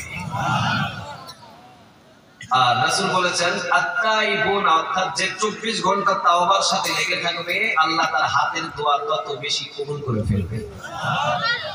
যে 24 ঘন্টা ইস্তিগফারের সাথে লেগে থাকবে, যে 24 ঘন্টা আস্তাগফিরুল্লাহ আস্তাগফিরুল্লাহ আস্তাগফিরুল্লাহ 24 ঘন্টা ইস্তিগফারের সাথে লেগে থাকবে, তার হাতের দোয়া তত বেশি দ্রুত আকারে আরশ পর্যন্ত কবুল করে নেবেন তিনি কে?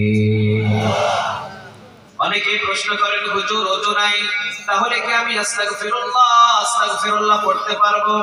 অবশ্যই আপনি পড়তে পারবেন। শরীর যদি পাক থাকে আর সাক থাকে, আস্তাগফিরুল্লাহ আপনি পড়তে পারবেন, এটাতে কোনো অসুবিধা। আপনি শুয়ে আছেন বিছানায়, ওযু নাই, আপনি পড়েন আস্তাগফিরুল্লাহ। রাসূল বললেন যে ব্যক্তি প্রতিনিয়ত ইস্তিগফারের সাথে সম্পর্ক থাকবে, যে ব্যক্তি সব সময় ইস্তিগফার করবে, রাসূল বললেন সর্বপ্রথম সে দোয়া করবে জমিনে, দোয়াটার সাথে সাথে আরশ পর্যন্ত কবুল করবেন তিনি কে? 2 নাম্বার, প্রতিনিয়ত তার গুনাহগুলো ঝরে যাবে। সুবহানাল্লাহ বলেন। কি ঝরে যাবে? কথা বলেন, কি ঝরে যাবে? গুনাহ তার ঝরে যাবে এবং গুনার বদলে তাকে নেকগুলো পরিবর্তন করে দিয়ে দিবেন তিনি কে? 3 নম্বরে রাসূল বললেন দুনিয়ার ভিতরে যত অভাব অনটন আছে সমস্ত অভাব অনটন দূর করে দিবেন তিনি কে? আবার রাসূল বললেন তাকে সুস্থতা দান করবেন তিনি কে? বিপদ আপদ দুনিয়াতে অসংখ্য থাকে, রোডে ঘাটে অ্যাক্সিডেন্ট থাকে না? ইস্তিগফারের জন্য আল্লাহ সুবহানাহু ওয়া তাআলা আপনার সমস্ত রোগ বালাই অ্যাক্সিডেন্ট দূর করে দিবেন। সুবহানাল্লাহ বলেন।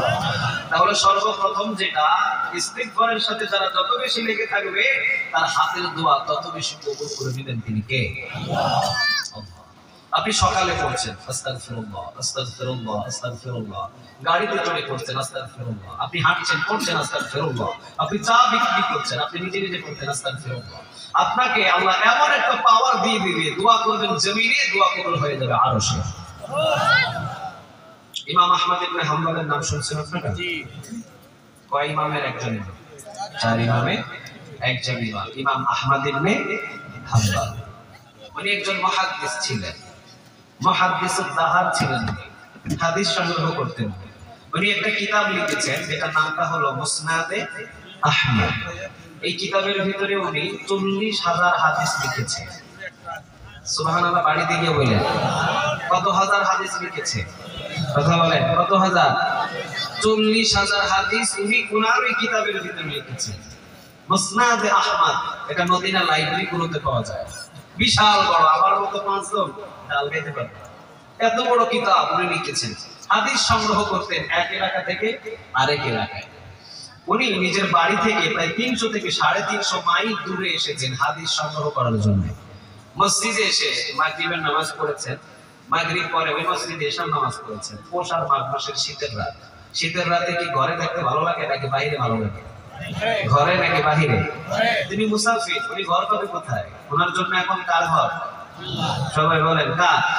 উনি আল্লাহর ঘর মসজিদে অবস্থান নিয়েছেন। মাগরিব পড়লেন, এশা পড়লেন, এরপরে এশার পর উনি বসে আছেন মসজিদে। মুয়াজ্জিন এসে কয়, হুজুর উঠেন, ওঠেন মিয়া, আপনি কই থেকে আইছেন? আমি দরজা লক করে দিব, আপনি তাড়াতাড়ি বাইরে। ইমাম আহমদ ইবনে হাম্বল নিজের পরিচয় দিলেন না। সুবহানাল্লাহ বলেন। নিজের পরিচয়টা না দেওয়াটা সুন্নাহ। পরিচয় গোপন রাখবেন, খুশি হবেন তিনি কে? অন্যজন আপনার পরিচয় দিক, অসুবিধা নাই, কিন্তু নিজের পরিচয় নিজে দিলে অহংকার বেড়ে যায়। আর এই অহংকার যদি বাড়ে, কিয়ামতের ময়দানে জাহান্নামের আগুনে জ্বালাবেন তিনি কে?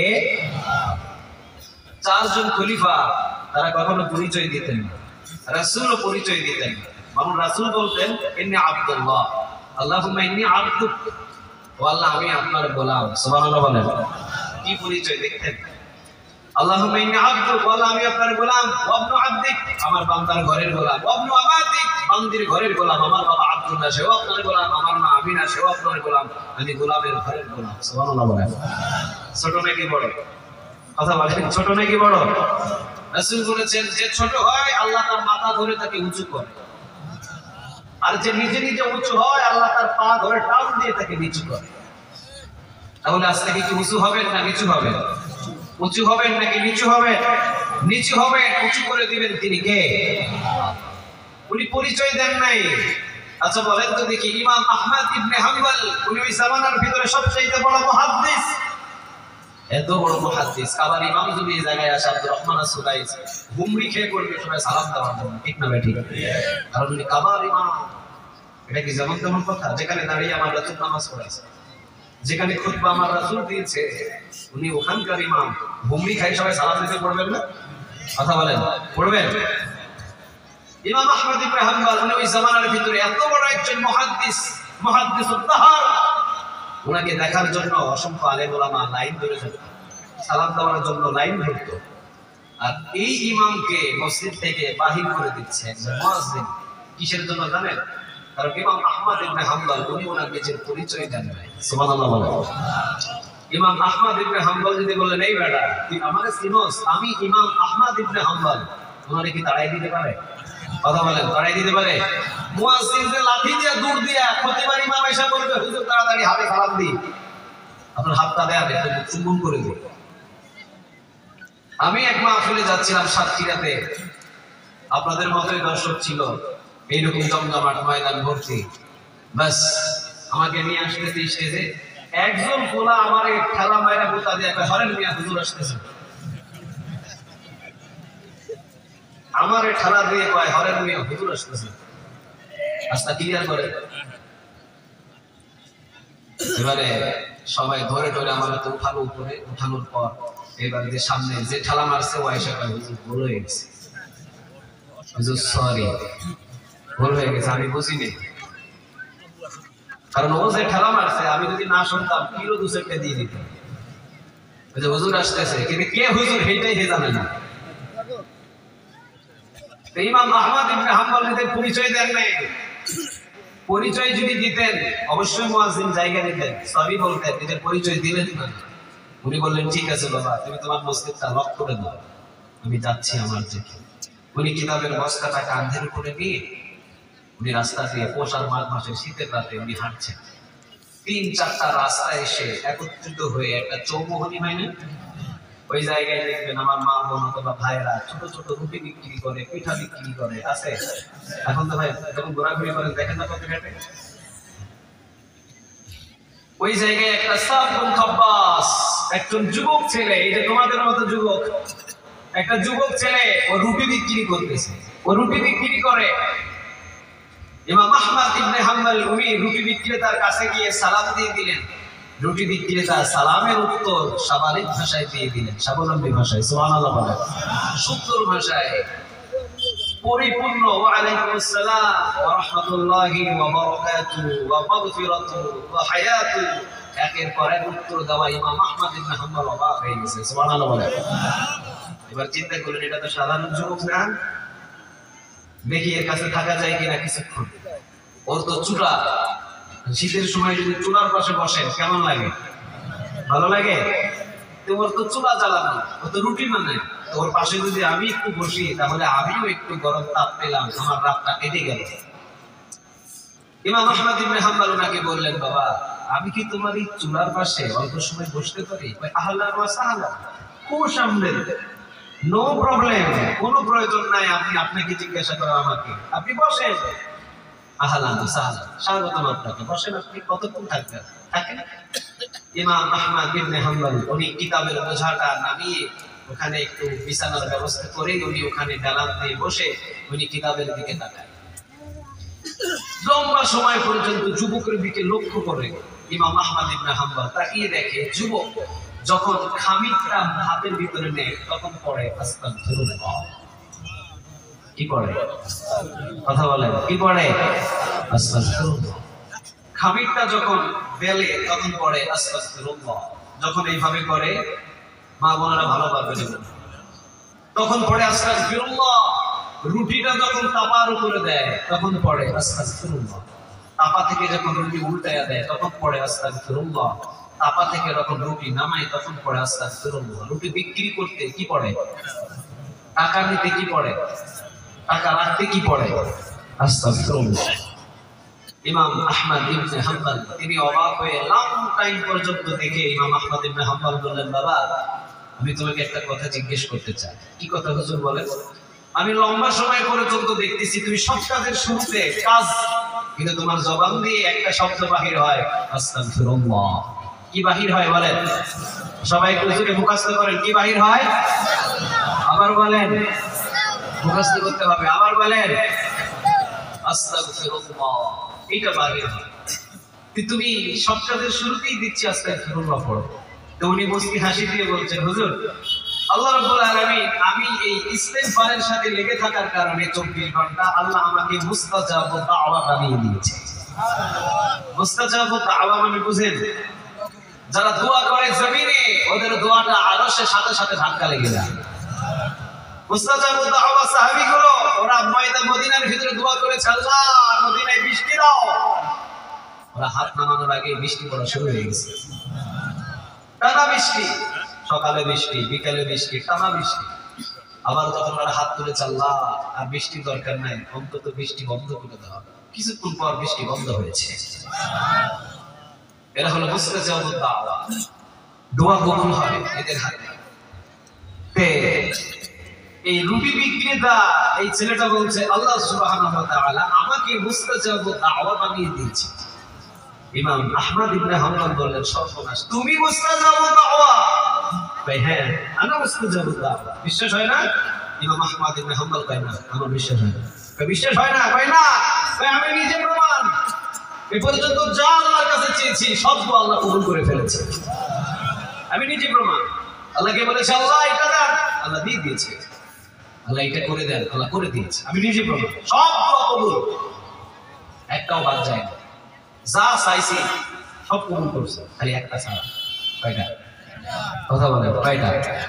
একটা। ওই একটা ছাড়া সব কবুল? হ্যাঁ, একটা ছাড়া সব কবুল। ইমাম আহমদ ইবনে হাম্বলের কোনটা ফলা বেড়ে গেল, ওইটা বড় কোনটা যেটা কবুল হয় না?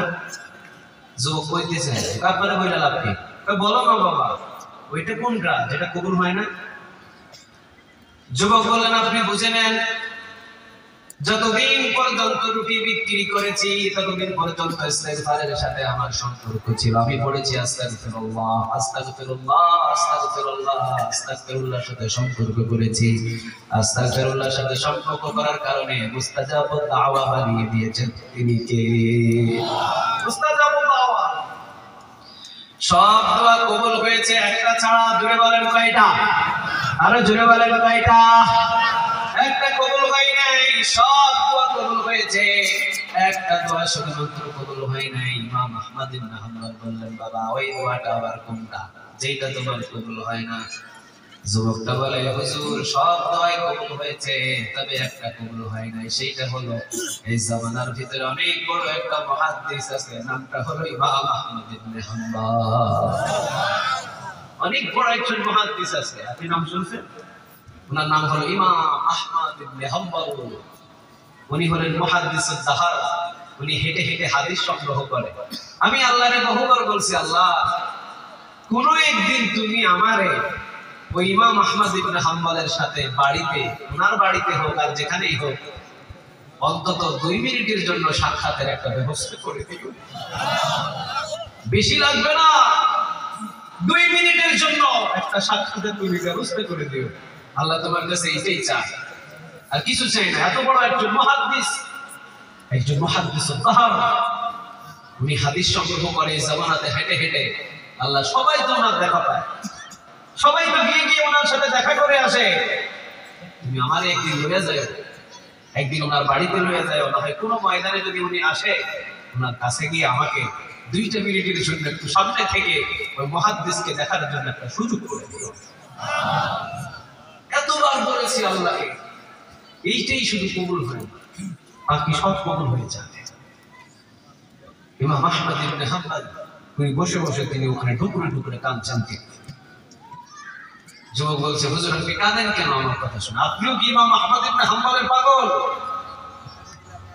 ইমাম আহমদ ইবনে হাম্বল বলছে, বাবা তোর এই দোয়াটা কবুল হয়ে গেছে, এইটাও কবুল, এইটাও কবুল। যুবক অবাক হয়ে তাকিয়ে আছে, এইটাও কবুল মানে আপনি কে? ইমাম আহমদ ইবনে হাম্বল আঙ্গুলটাকে ইশারা করে দিয়ে বলছে, বাবা এটাও কবুল দোয়া। কারণ ইমাম আহমদ ইবনে হাম্বলকে দেখার জন্য 350 মাইল দূরে ওর বাড়িতে যাওয়ার দরকার নেই। 350 মাইল দূর থেকে রাস্তায় হেঁটে হেঁটে কুয়াশায় কুয়াশার মাঝ মাঝে শীতের রাতে তোর রুটির দোকানের পাশে সারা রাত ইমাম আহমদ ইবনে হাম্বলকে বসিয়ে রেখেছে। আমি ইমাম আহমদ ইবনে হাম্বল, আমি ইমাম আহমদ ইবনে হাম্বল, সারা রাত তো রুটির দোকানে আমাকে বসিয়ে রেখেছেন তিনি। আমার সাথে দেখা করতে তোকে যেতে হবে না, তোর রুটির দোকানে আমাকে সারা রাত বসিয়ে রেখেছেন। সুবহানাল্লাহ বলেন না? এই জন্য ইস্তিগফারের সাথে যারা বেশি বেশি লেগে থাকে তাদের হাতের দোয়া কবুল করেন তিনি কে? আজ থেকে আমাদের একটা সবক হবে, সেটা আমরা সব কাজে সব জায়গায় প্রায় সুযোগ পেলেই কি করব? সবাই বলেন কি পড়ব? রাসূল সাল্লাল্লাহু আলাইহি ওয়াসাল্লাম বলেছেন যে আমি প্রতিদিন, মুসলিমের বর্ণনায় 70 বারেরও বেশি পড়তাম, আরেক বর্ণনায় রাসূল 100 বারের মতো প্রতিদিন ইস্তিগফার করতেন। সুবহানাল্লাহ বলেন। আমাদের দরকার আছে না নাই বলেন? রাসূলের কোনো গুনাহ ছিল? কথা বলেন, গুনাহ ছিল, কিন্তু উনি পড়তেন। তাহলে আজ থেকে আমরা একটা আমল শিখলাম, আমরা উঠতে বসতে প্রায় সব জায়গায় চেষ্টা করব কোনটা পড়তে। সবাই বলেন কোনটা? আস্তাগফিরুল্লাহ। যে পড়বে আল্লাহর কাছে, যে মাফ চাইবে, চাইতে দেরি হবে, আল্লাহ মাফ করতে দেরি করবে না। সুবহানাল্লাহ বলেন। যুবকদের বলছি, এই যে যুবকেরা তোমরা যারা গাঁজা খাও, যারা মদ খাও, যারা ইয়াবা খাও, যারা সিগারেট টানো, এই যে রাতের বেলা তওবা করলে রাসূল বলেন যুবকের তওবা রাতের বেলা রাতেই মাফ হয়ে যাবে। ওটা সকাল পর্যন্ত ওয়েটিং হয় না, ওটা রাতের বেলা রাতেই মাফ। দিনে গুনাহ করেছো, দিনে তওবা করেছো, রাসূল বলেন যুবকদের দিনের তওবা দিনেই আল্লাহ মাফ করে দেয়। রাসূলকে জানান, নবী আপনি জানিয়ে দেন, কোন গোলাম যদি 90 বছরের গুনাহ নিয়ে যদি আমার সামনে উপস্থিত হয় আর যদি তওবা করে, আমি একসাথেই 90 বছরের গুনাহ মাফ করে দিব। মুসা আলাইহিস সালাম বনি ইসরাইলের একজন পয়গম্বর ছিলেন। উনি আল্লাহকে বলেছিলেন, আল্লাহ আমার এই গোত্রের ভিতরে সবচাইতে পাপিষ্ঠ ব্যক্তি কে? পাপিষ্ঠ ব্যক্তিকে, খারাপ ব্যক্তিকে, গুনাহগার ব্যক্তিকে আল্লাহ বললেন তুমি একটু দাঁড়াও, এই রাস্তা দিয়ে হেঁটে যাবে। দেখলেন একজন মাসুম বাচ্চাকে হাতে ধরে নিয়ে হেঁটে যায়। আল্লাহ বললেন এটা হলো সবচেয়ে এলাকার পাপিষ্ঠ ব্যক্তি, এর চাইতে পাপিষ্ঠ ব্যক্তি এলাকায় একটাও নাই। বিকেল বেলা আবার আল্লাহকে বলেন আল্লাহ আপনার এই এলাকায় সবচেয়ে নেককার ব্যক্তিকে। আল্লাহ বলেন একটু দেরি করো, দেখবা রাস্তা দিয়ে হেঁটে যাবে। ওই লোকটাই বিকেল বেলা বাচ্চাটাকে হাতে ধরে নিয়ে হেঁটে যায়। সুবহানাল্লাহ বলেন। সকালে ছিল সবচেয়ে গুনাহগার পাপিষ্ঠ ব্যক্তি, আর বিকেল বেলা তাকে সবচেয়ে এলাকার নেককার ব্যক্তি বানিয়ে দিলেন। তিনি কে? আরো জোরে বলেন তিনি কে? মুসা আলাইহিস সালাম বলেন আল্লাহ এটা কিভাবে সম্ভব? আল্লাহ বললেন ওর মাসুম বাচ্চাটাকে নিয়ে যখন ওই পাহাড়ি গর্তে এলাকায় গিয়েছে, তখন তার ছেলে তাকে জিজ্ঞাসা করেছে আব্বা এই পাহাড় থেকে বড় কিছু আছে? হ্যাঁ বাবা, পাহাড় থেকে বড় হলো আল্লাহর আসমান। আব্বু আসমান থেকে বড় কি আছে? আসমান থেকে বড় হলো আল্লাহ সুবহানাহু ওয়া তাআলার আরশ। তখন তাকে জিজ্ঞাসা করছে তার ছেলে আব্বু আরশ থেকে বড় কি কিছু আছে? হ্যাঁ, সেখান থেকে বড় হলো আল্লাহর কুরসি। তখন ছেলে জিজ্ঞাসা করছে আব্বু কুরসি থেকে কি বড় কিছু আছে?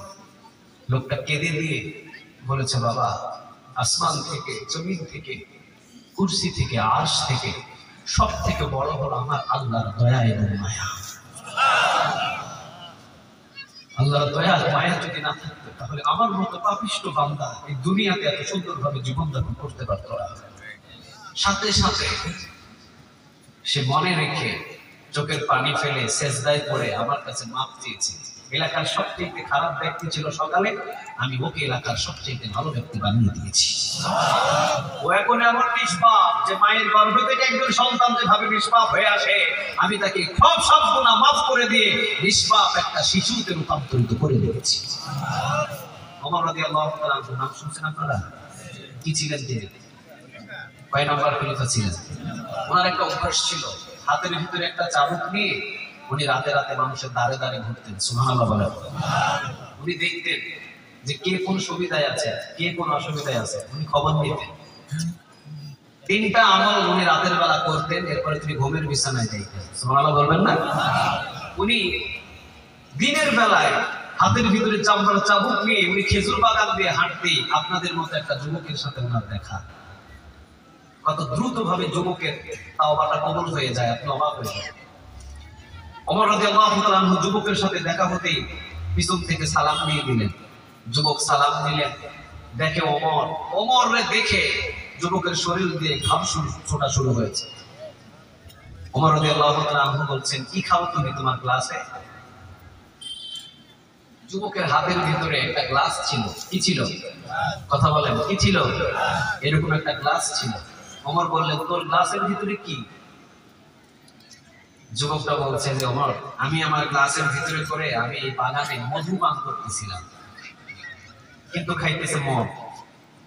কি খাইতেছিল? মদ। বলছে কি? মধু। মধু বললে মাপ, আর মদ হইলে কয়টা বেতের বাড়ি? কথা বলেন কয়টা? 80টা। এটা কি গোপনে নাকি প্রকাশ্যে?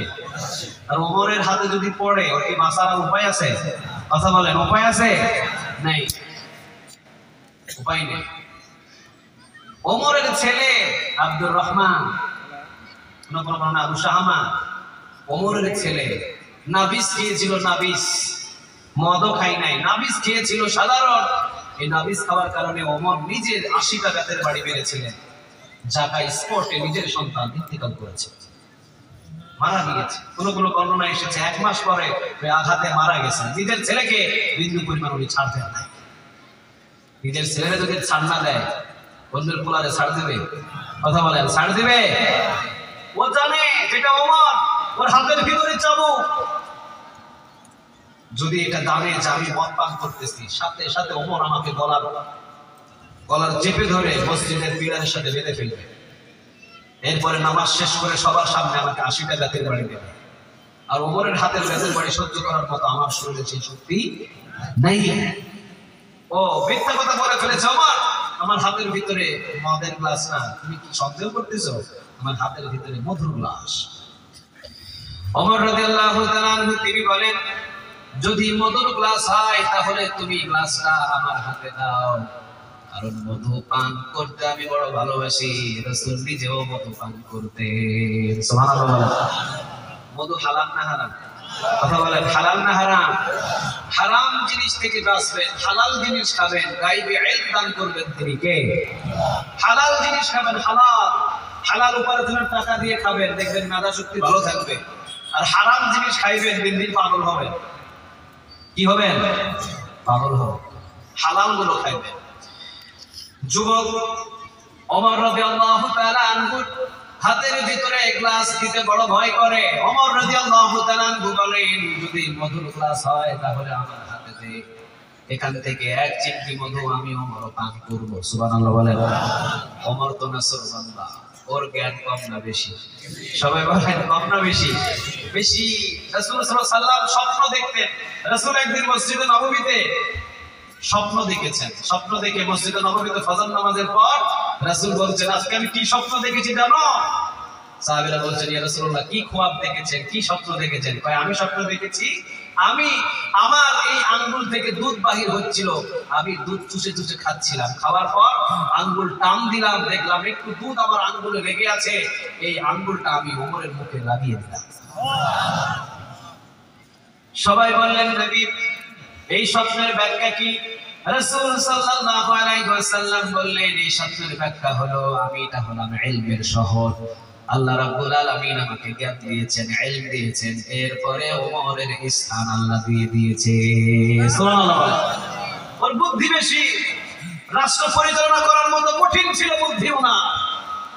আমার জ্ঞানের পরে ওমরকে আল্লাহ জ্ঞান দিয়েছে। সুবহানাল্লাহ বলেন। আরেকদিন রাসূল সাল্লাল্লাহু আলাইহি ওয়াসাল্লাম তিনি স্বপ্নের ভিতরে দেখলেন একজন সাহাবী রাস্তা দিয়ে হেঁটে যায়। মসজিদে নববীতে ফজর নামাজের পরে তিনি স্বপ্নের এইভাবে কথাগুলো বলছেন, আমি আজকে স্বপ্নে দেখলাম আমার অমুক সাহাবী ও রাস্তা দিয়ে হেঁটে যায়, আমি তাকিয়ে দেখলাম ওর জুব্বাটা কোমর পর্যন্ত। কোথায় পর্যন্ত? কোমর পর্যন্ত। আরেকজন সাহাবী হেঁটে গেল, আমি ওর জুব্বা দেখলাম নাভি পর্যন্ত। আরেকজন হেঁটে গেল, ওর জুব্বা দেখলাম বুক পর্যন্ত। আরেকজন হেঁটে গেল, ওর জুব্বা দেখলাম হাঁটু পর্যন্ত। আরেকজন হেঁটে গেল, দেখলাম হাঁটু আর টাকনুর মাঝামাঝি পর্যন্ত। কিন্তু ওমরকে যখন আমি দেখতে পেলাম, দেখলাম এত বড় লম্বা জুব্বা, ও টেনে হিঁচড়ে নিয়ে যেতে পারে, এত বড় লম্বা ওর জুব্বা। সবাই বললেন, নবী এই স্বপ্নের ব্যাখ্যা কি করলেন? রাসূল বললেন, এই স্বপ্নের ব্যাখ্যা করলাম, যার জুব্বাটা ছিল নাভি পর্যন্ত, ওর দিনদারিতা ওর তাকওয়া ছিল নাভি পর্যন্ত। যার ছিল কোমর পর্যন্ত, ওর তাকওয়া ওর দিনদারিতা ছিল নাভি পর্যন্ত। যার হাঁটু পর্যন্ত, ওর তাকওয়া ওর দিনদারিতা ছিল হাঁটু পর্যন্ত। আর ওমর রাদিয়াল্লাহু তাআলা আনহুর তাকওয়া এবং দিনদারিতা এত বেশি ছিল যে টেনে হিচড়ে এসে নিয়ে যেতে পারে না। সুবহানাল্লাহ বলেন। তাকওয়া কাকে ভয় করতেন বেশি? আর যদি চিৎকার দিয়ে বলেন, কাকে? নিজের ছেলে আব্দুল্লাহ রাদিয়াল্লাহু তাআলা আনহু, ওমরের নিজের ছেলে। ওমর যখন প্রেসিডেন্ট, 12.5 লক্ষ বর্গ মাইলের প্রেসিডেন্ট, নিজের ছেলে আব্দুল্লাহ একদিন কোরবানের বাজারে উট বিক্রি করার জন্য উট নিয়ে একটা ঘরে দাঁড়িয়ে আছে। আমরা সবাই গরু বিক্রি করতে যাই না? কথা বলেন, যান যান। উট বিক্রি করার জন্য ওমর নিজের ছেলে আব্দুল্লাহ এভাবে উট নিয়ে দাঁড়িয়ে আছে, বাজারে বিক্রি করতেছে। একজন দাম বলে, এই আব্দুল্লাহ তোমার উটের দাম কত? 80 দিরহাম। 78 দিরহাম হলে দিবা, পায় না, 80 দিরহাম লাগবে। একের পর এক দাম করে চলে যায়। ওমর দেখলেন নিজের ছেলে আমার আব্দুল্লাহ কোন দিন উটের মালিক হলো, আমি নিজে টের পাইলাম না, ও আবার কোন দিন উটের মালিক হয়ে গেল। ওমর নিজের মুখের ভিতরে মাস্ক লাগিয়ে ওমর আব্দুল্লাহকে নিয়ে জিজ্ঞাসা, কামা হাযা আব্দুল্লাহ, আব্দুল্লাহ তোমার এই বস্তুর দাম কত? এটা জানোয়ারের দাম কত? উটের দাম কত? 80 দিরহাম। 80 দিরহাম হলে দিতে পারবেন। দেখেন না স্বাস্থ্য কত সুন্দর গোলগাল হয়ে আছে। ওমর চলে গেলেন, একটু পরে মুখের মাস্কটা খুলে এসে সামনে আব্দুল্লাহ সামনে দাঁড়ায় কয়, উটের মালিক উনি কোন দিন? আব্দুল্লাহ সালাম দিলেন, বাবা সালাম গ্রহণ করেন, আপনি প্রেসিডেন্ট মানুষ, আপনি কেন এই কোরবানের বাজারে? ওমর বললেন, দেশ চালানো শুধু এসি রুমের ভিতরে ঘোরাঘুরি করা না, দেশ চালানোর জন্য জনগণের কাছে খবর নিতে হয়, ঠিক না ঠিক?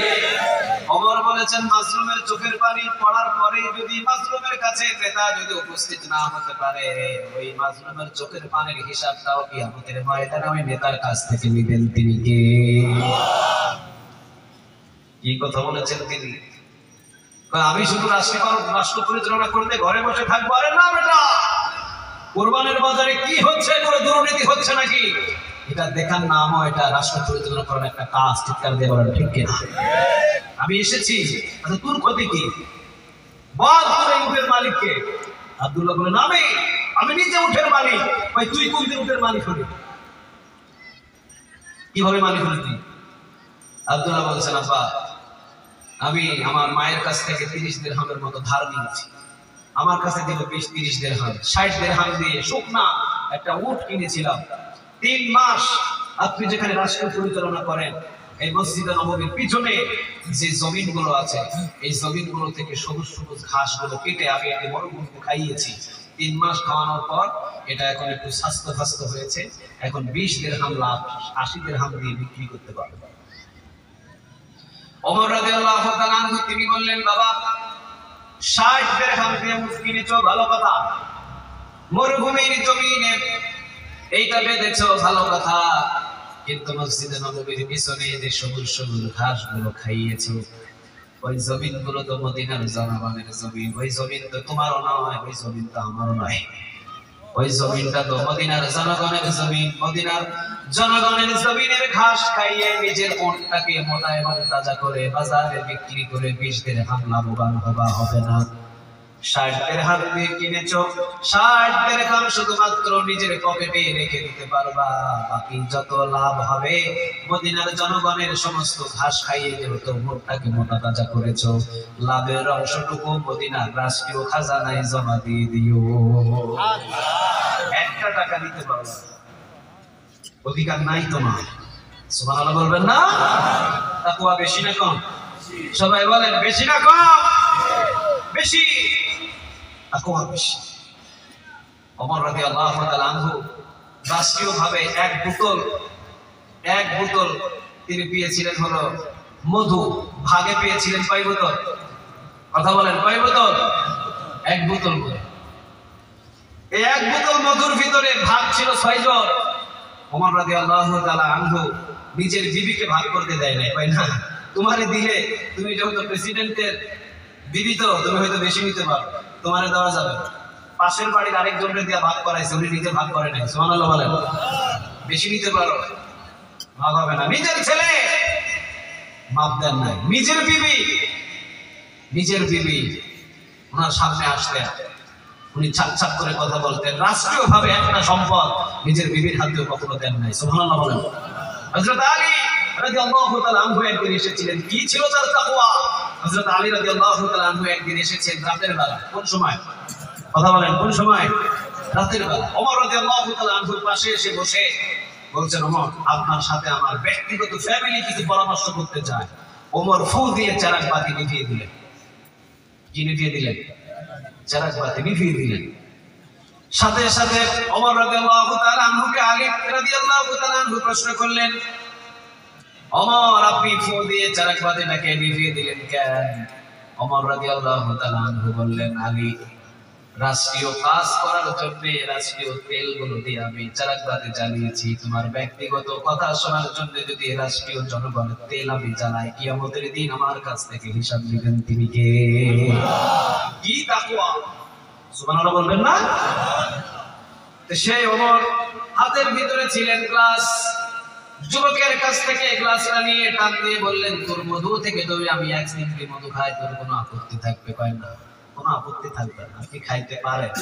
কিন্তু তোর কলিজার ভিতর কি দিয়েছে? কথা বলেন কি দিয়েছে? মোসাদ দিয়েছে। কারণ খাইলেই তো ধরা পড়ে যাবো, সর্বনাশ। আর ধরা পড়লে 80টা বেতের বাড়ি তো মারবে। মিথ্যাতে ছলনা করেছি এটার জন্য যে ওমর কি করবে আল্লাহই ভালো জানে। ঠিক না ভাই? ঠিক। ভয় দেখেন, ভয়ে ওমরের হাতের ভিতরে গ্লাসটা দিয়ে ও আর কোথাও আপত্তি জানাই নেই। অন্তরে অন্তরে একজনের সাথে তাওবা করে ফেলেছে। কে তিনি? আল্লাহ। ইন্নাল্লাহা লা ইয়ানজুরু ইলা সুওয়ারিকুম ওয়া আমালিকুম ওয়ালাকিন ইয়ানজুরু ইলা কুলুবিকুম ওয়া আমালিকুম। সে বলেছে ইয়া রব আপনি তো অন্তরের খবর জানেন। আমি তো ওমরের সামনে আওয়াজও করতে পারতেছি না। আল্লাহ আমি মনে মনে আমি আপনার কাছে তাওবা করছি, আমি জীবনে কোনোদিন আর 1 ফোঁটা মদ এই মুখের ভিতরে নেব না। আল্লাহ আমি তাওবা করে ফেলি। আল্লাহ আমার তাওবা তুমি কবুল করো। আর ওমরের হাত থেকে তুমি আমারে বাঁচাও। ওমরের হাতের ভিতরে যে গ্লাস দিয়েছি এই গ্লাসের ভিতরে ছিল মধু, ছিল মদ। আমি বলে ফেলেছি মধু। ইয়া রব তওবাকারীদের হাতের দোয়া তো কবুল হয়। আল্লাহ তুমি দয়া আর মায়া করে ওমরের হাতের সমস্ত মদগুলোকে মধুতে রূপান্তরিত করে দাও। এনিটাইম দুইটা দোয়া করে ফেললেন। কয়টা? দুইটা। নাম্বার 1, আল্লাহ আমার তাওবা কবুল করো, আমি কোনোদিন মদ খাবো না। তাওবাতুন নাসুহা করে ফেলেছেন। ইয়া আইয়ুহাল্লাযীনা আমানু তুবু ইলাল্লাহি তাওবাতান নাসুহা। তাওবাতান নাসুহা অর্থাৎ এমন তাওবা করে ফেলেছে, তাওবা করেছে জমিনে, সাথে সাথে তাওবাটাকে কবুল করে নিয়েছেন তিনি কে? আল্লাহ রাব্বুল আলামিন তাওবাটাকে কবুল করে নিয়ে সাথে সাথে যখন দোয়া করেছে, আল্লাহ আমার হাতে যে গ্লাসের সব মদগুলোকে তুমি মধুতে রূপান্তরিত করে দাও। ওমর রাদিয়াল্লাহু তাআলা আনহু এক চিমটি হাতের ভিতরে ঢাললেন, জিহ্বা দিয়ে একটু লাগালেন, মিঠা মিঠা। ওমর বললেন, অনেক মধু খেয়েছি, তোর মতো স্বাদের মতো আর একটা মধু খাই না। এত মিঠা, এত মজা, এত স্বাদের মধু আমি আর খাই নাই। সুবহানাল্লাহ বলেন। আচ্ছা বলেন, তাওবা করেছে, সেকেন্ডের ভিতরে কবুল করে নিয়েছে, তিনি কে? আরো জোরে বলেন, তিনি কে? আমরাও কার কাছে তাওবা করব? কথা বলেন, কার কাছে? এই যে অনেক যুবকগুলো বসা, অনেক মুরব্বীগুলো বসা, গুনাহ করেছে, ডান দিকে তাকিয়েছে, বাম দিকে, সামনে পিছনে অন্ধকার, কেউ নাই। কে দেখেছে বলেন তো দেখি? আল্লাহ ইজ ওয়াচিং মি। আল্লাহ বলে, সব সময় আমি জাগ্রত আছি, সব সময় আমি তোমাকে দেখি। সুবহানাল্লাহ বলেন। একটা যুবক পর্নোগ্রাফিতে আসক্ত হয়ে গেছে। ও দরজা বন্ধ করে, জানালা বন্ধ করে, লাইট বন্ধ করে, সব বন্ধ করে দিয়ে ঘরের ভিতরে একা একা মোবাইলটা নিয়ে ও বুড়ো ফিল্ম পর্নোগ্রাফি দেখছে। কেউ দেখছেন? আল্লাহ বলছে, আব্দুর রহমান, আমি কিন্তু জেগে আছি। কে জেগে আছেন? উনি জেগে আছেন, উনি দেখছেন। সবাই ঘুমায়, ঘুমায় না, তিনি কে? তাহলে আমাদের যত গুনাহ হয়েছে, এই গুনাহের খবর কে জানে বলেন? সবাই বলেন না কে? এজন্য আল্লাহ রাব্বুল আলামিন বলছেন, আত-তাইবুন আল-আবিদুন আল-হামিদুন।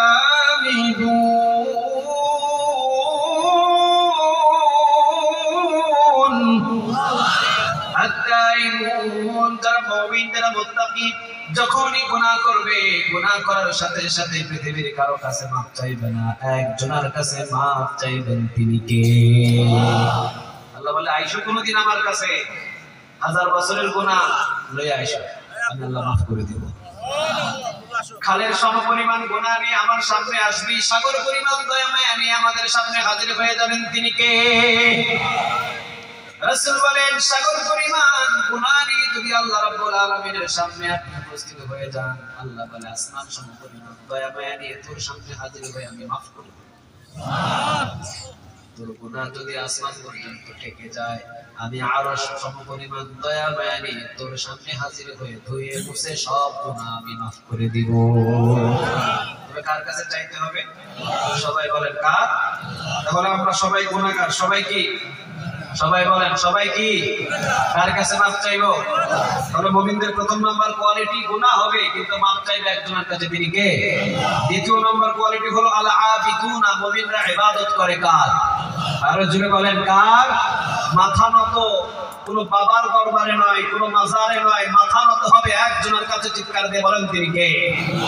কার কাছে চাইবেন? ছেলে দেন কে? মেয়ে দেন কে? লম্বা করেন কে? পার্টি করেন কে? রাত করেন কে? দিন করেন কে? সুখে রাখেন কে? দুঃখে রাখেন কে? দোষ কার? দোষ বলে আল্লাহ। আল আবিদুনা, ইবাদত হবে কার? অনেক লং টাইম। আল হামিদুনা, প্রশংসা করতে হবে একজনের, তিনি কে? তাহলে শুধু শুনে নেন, আল আবিদুনা, ইবাদত কার হবে? আল্লাহর ইবাদত ছাড়া ইবাদতের ভিতরে কাউকে শরীক করা যাবে? কথা বলেন, শরীক করা যাবে? 3 নম্বরে আল হামিদুনা, সব জায়গায় প্রশংসা করবেন কার? যিনি আসমান দিয়েছেন, যিনি জমিন দিয়েছেন, যিনি আমাকে হাত দিয়েছেন, কান দিয়েছেন, পা দিয়েছেন, তার প্রশংসা ছাড়া কার প্রশংসা করা যাবে? কথা বলেন, করা যাবে? আস-সাইফুনা, আমরা যে সিয়াম পালন করি, রোজা রাখি, কার জন্য? সবাই বলেন, কার জন্য? আর রাকিউনা আস-সাজিদুনা, রুকু এবং সিজদা পৃথিবীর কাউকে করা যাবে না, একজনকে করতে হবে, তিনি কে? কোন মাজারে রুকু করা যাবে? কোন মাজারে সিজদা করা যাবে? এই কপালটা কার জন্য? সবাই বলেন, কার জন্য?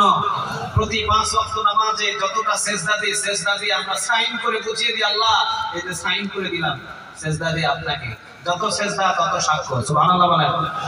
রাসূল বলেন কিয়ামতের ময়দানে অসংখ্য বান্দা তার সেজদার সাক্ষ্য দিয়ে সে জান্নাতে চলে যাবে।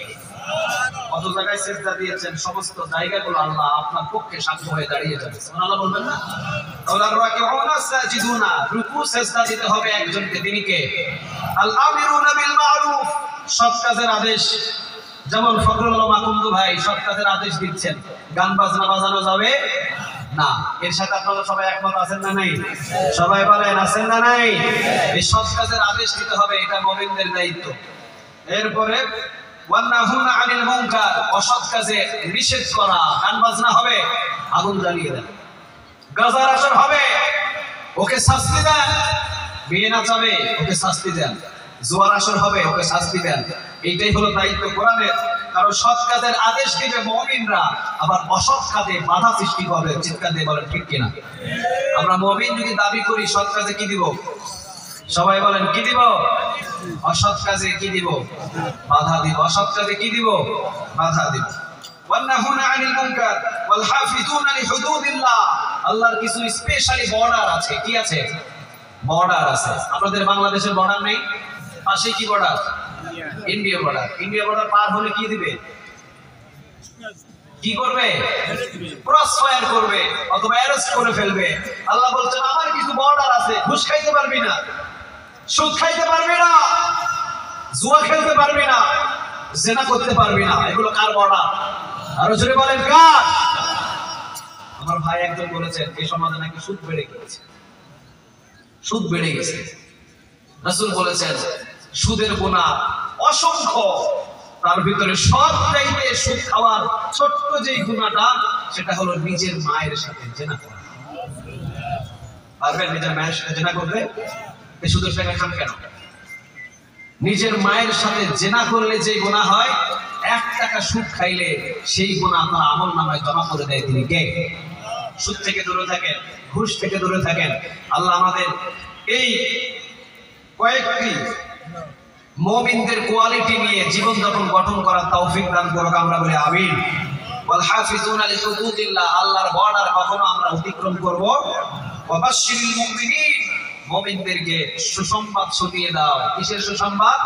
যে জান্নাতের ভিতরে যাবে, যে জান্নাতের কোনো কারেন্ট বিল নাই। সুবহানাল্লাহ বলো। যে জান্নাতের খাওয়ার চিন্তা নাই, ঘুমানোর চিন্তা নাই, বাজার করার চিন্তা নাই। কিন্তু দুনিয়ার জমিনে যে আমরা ফ্যামিলিতে বসবাস করি, বাজারের চিন্তা আছে না নাই? গ্যাস বিল, বাজার, অমুক তমুক। আল্লাহ সুবহানাহু ওয়া তাআলা বলছেন এমন জান্নাত দিব, সব কিছু দিব আমি, আর তুই শুধু খালি শান্তি ভোগ করবি। সুবহানাল্লাহ বলেন। আল্লাহ এই কয়েকটা কোয়ালিটি সম্পর্কে যে আলোচনা করলাম, আমাদের সবাইকে মানার তৌফিক দান করুক, আমরা বলি আমিন। আরো জোরে একটু চিৎকার দিয়ে বলেন আমিন। তাহলে গুনাহ হলে তাওবা করব একজনের কাছে, তিনি কে? ইবাদত করব কার? প্রশংসা করব কার? সিয়াম পালন করব, রুকু করব, সিজদা করব একজনের জন্য, কে তিনি? সৎ কাজের কি দিব?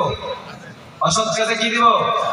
আর আল্লাহর যত বর্ডার আছে, বর্ডারগুলো আমরা সুদ ঘুষ কখনো খাবো না, বর্ডারগুলো কখনো আমরা অতিক্রম করব। অবশ্যই মুমিনিন, তাহলে সুসংবাদ আমাদেরকে দিয়ে দিচ্ছেন তিনি কে? আল্লাহ আমাদের সবাইকে বোঝার তৌফিক দান করুন, আমরা বলি আমিন। আখির দাওয়ানা আলহামদুলিল্লাহি রাব্বিল আলামিন। আসসালামু আলাইকুম ওয়া রাহমাতুল্লাহি তাআলা ওয়া বারাকাতুহু। জি জি বল।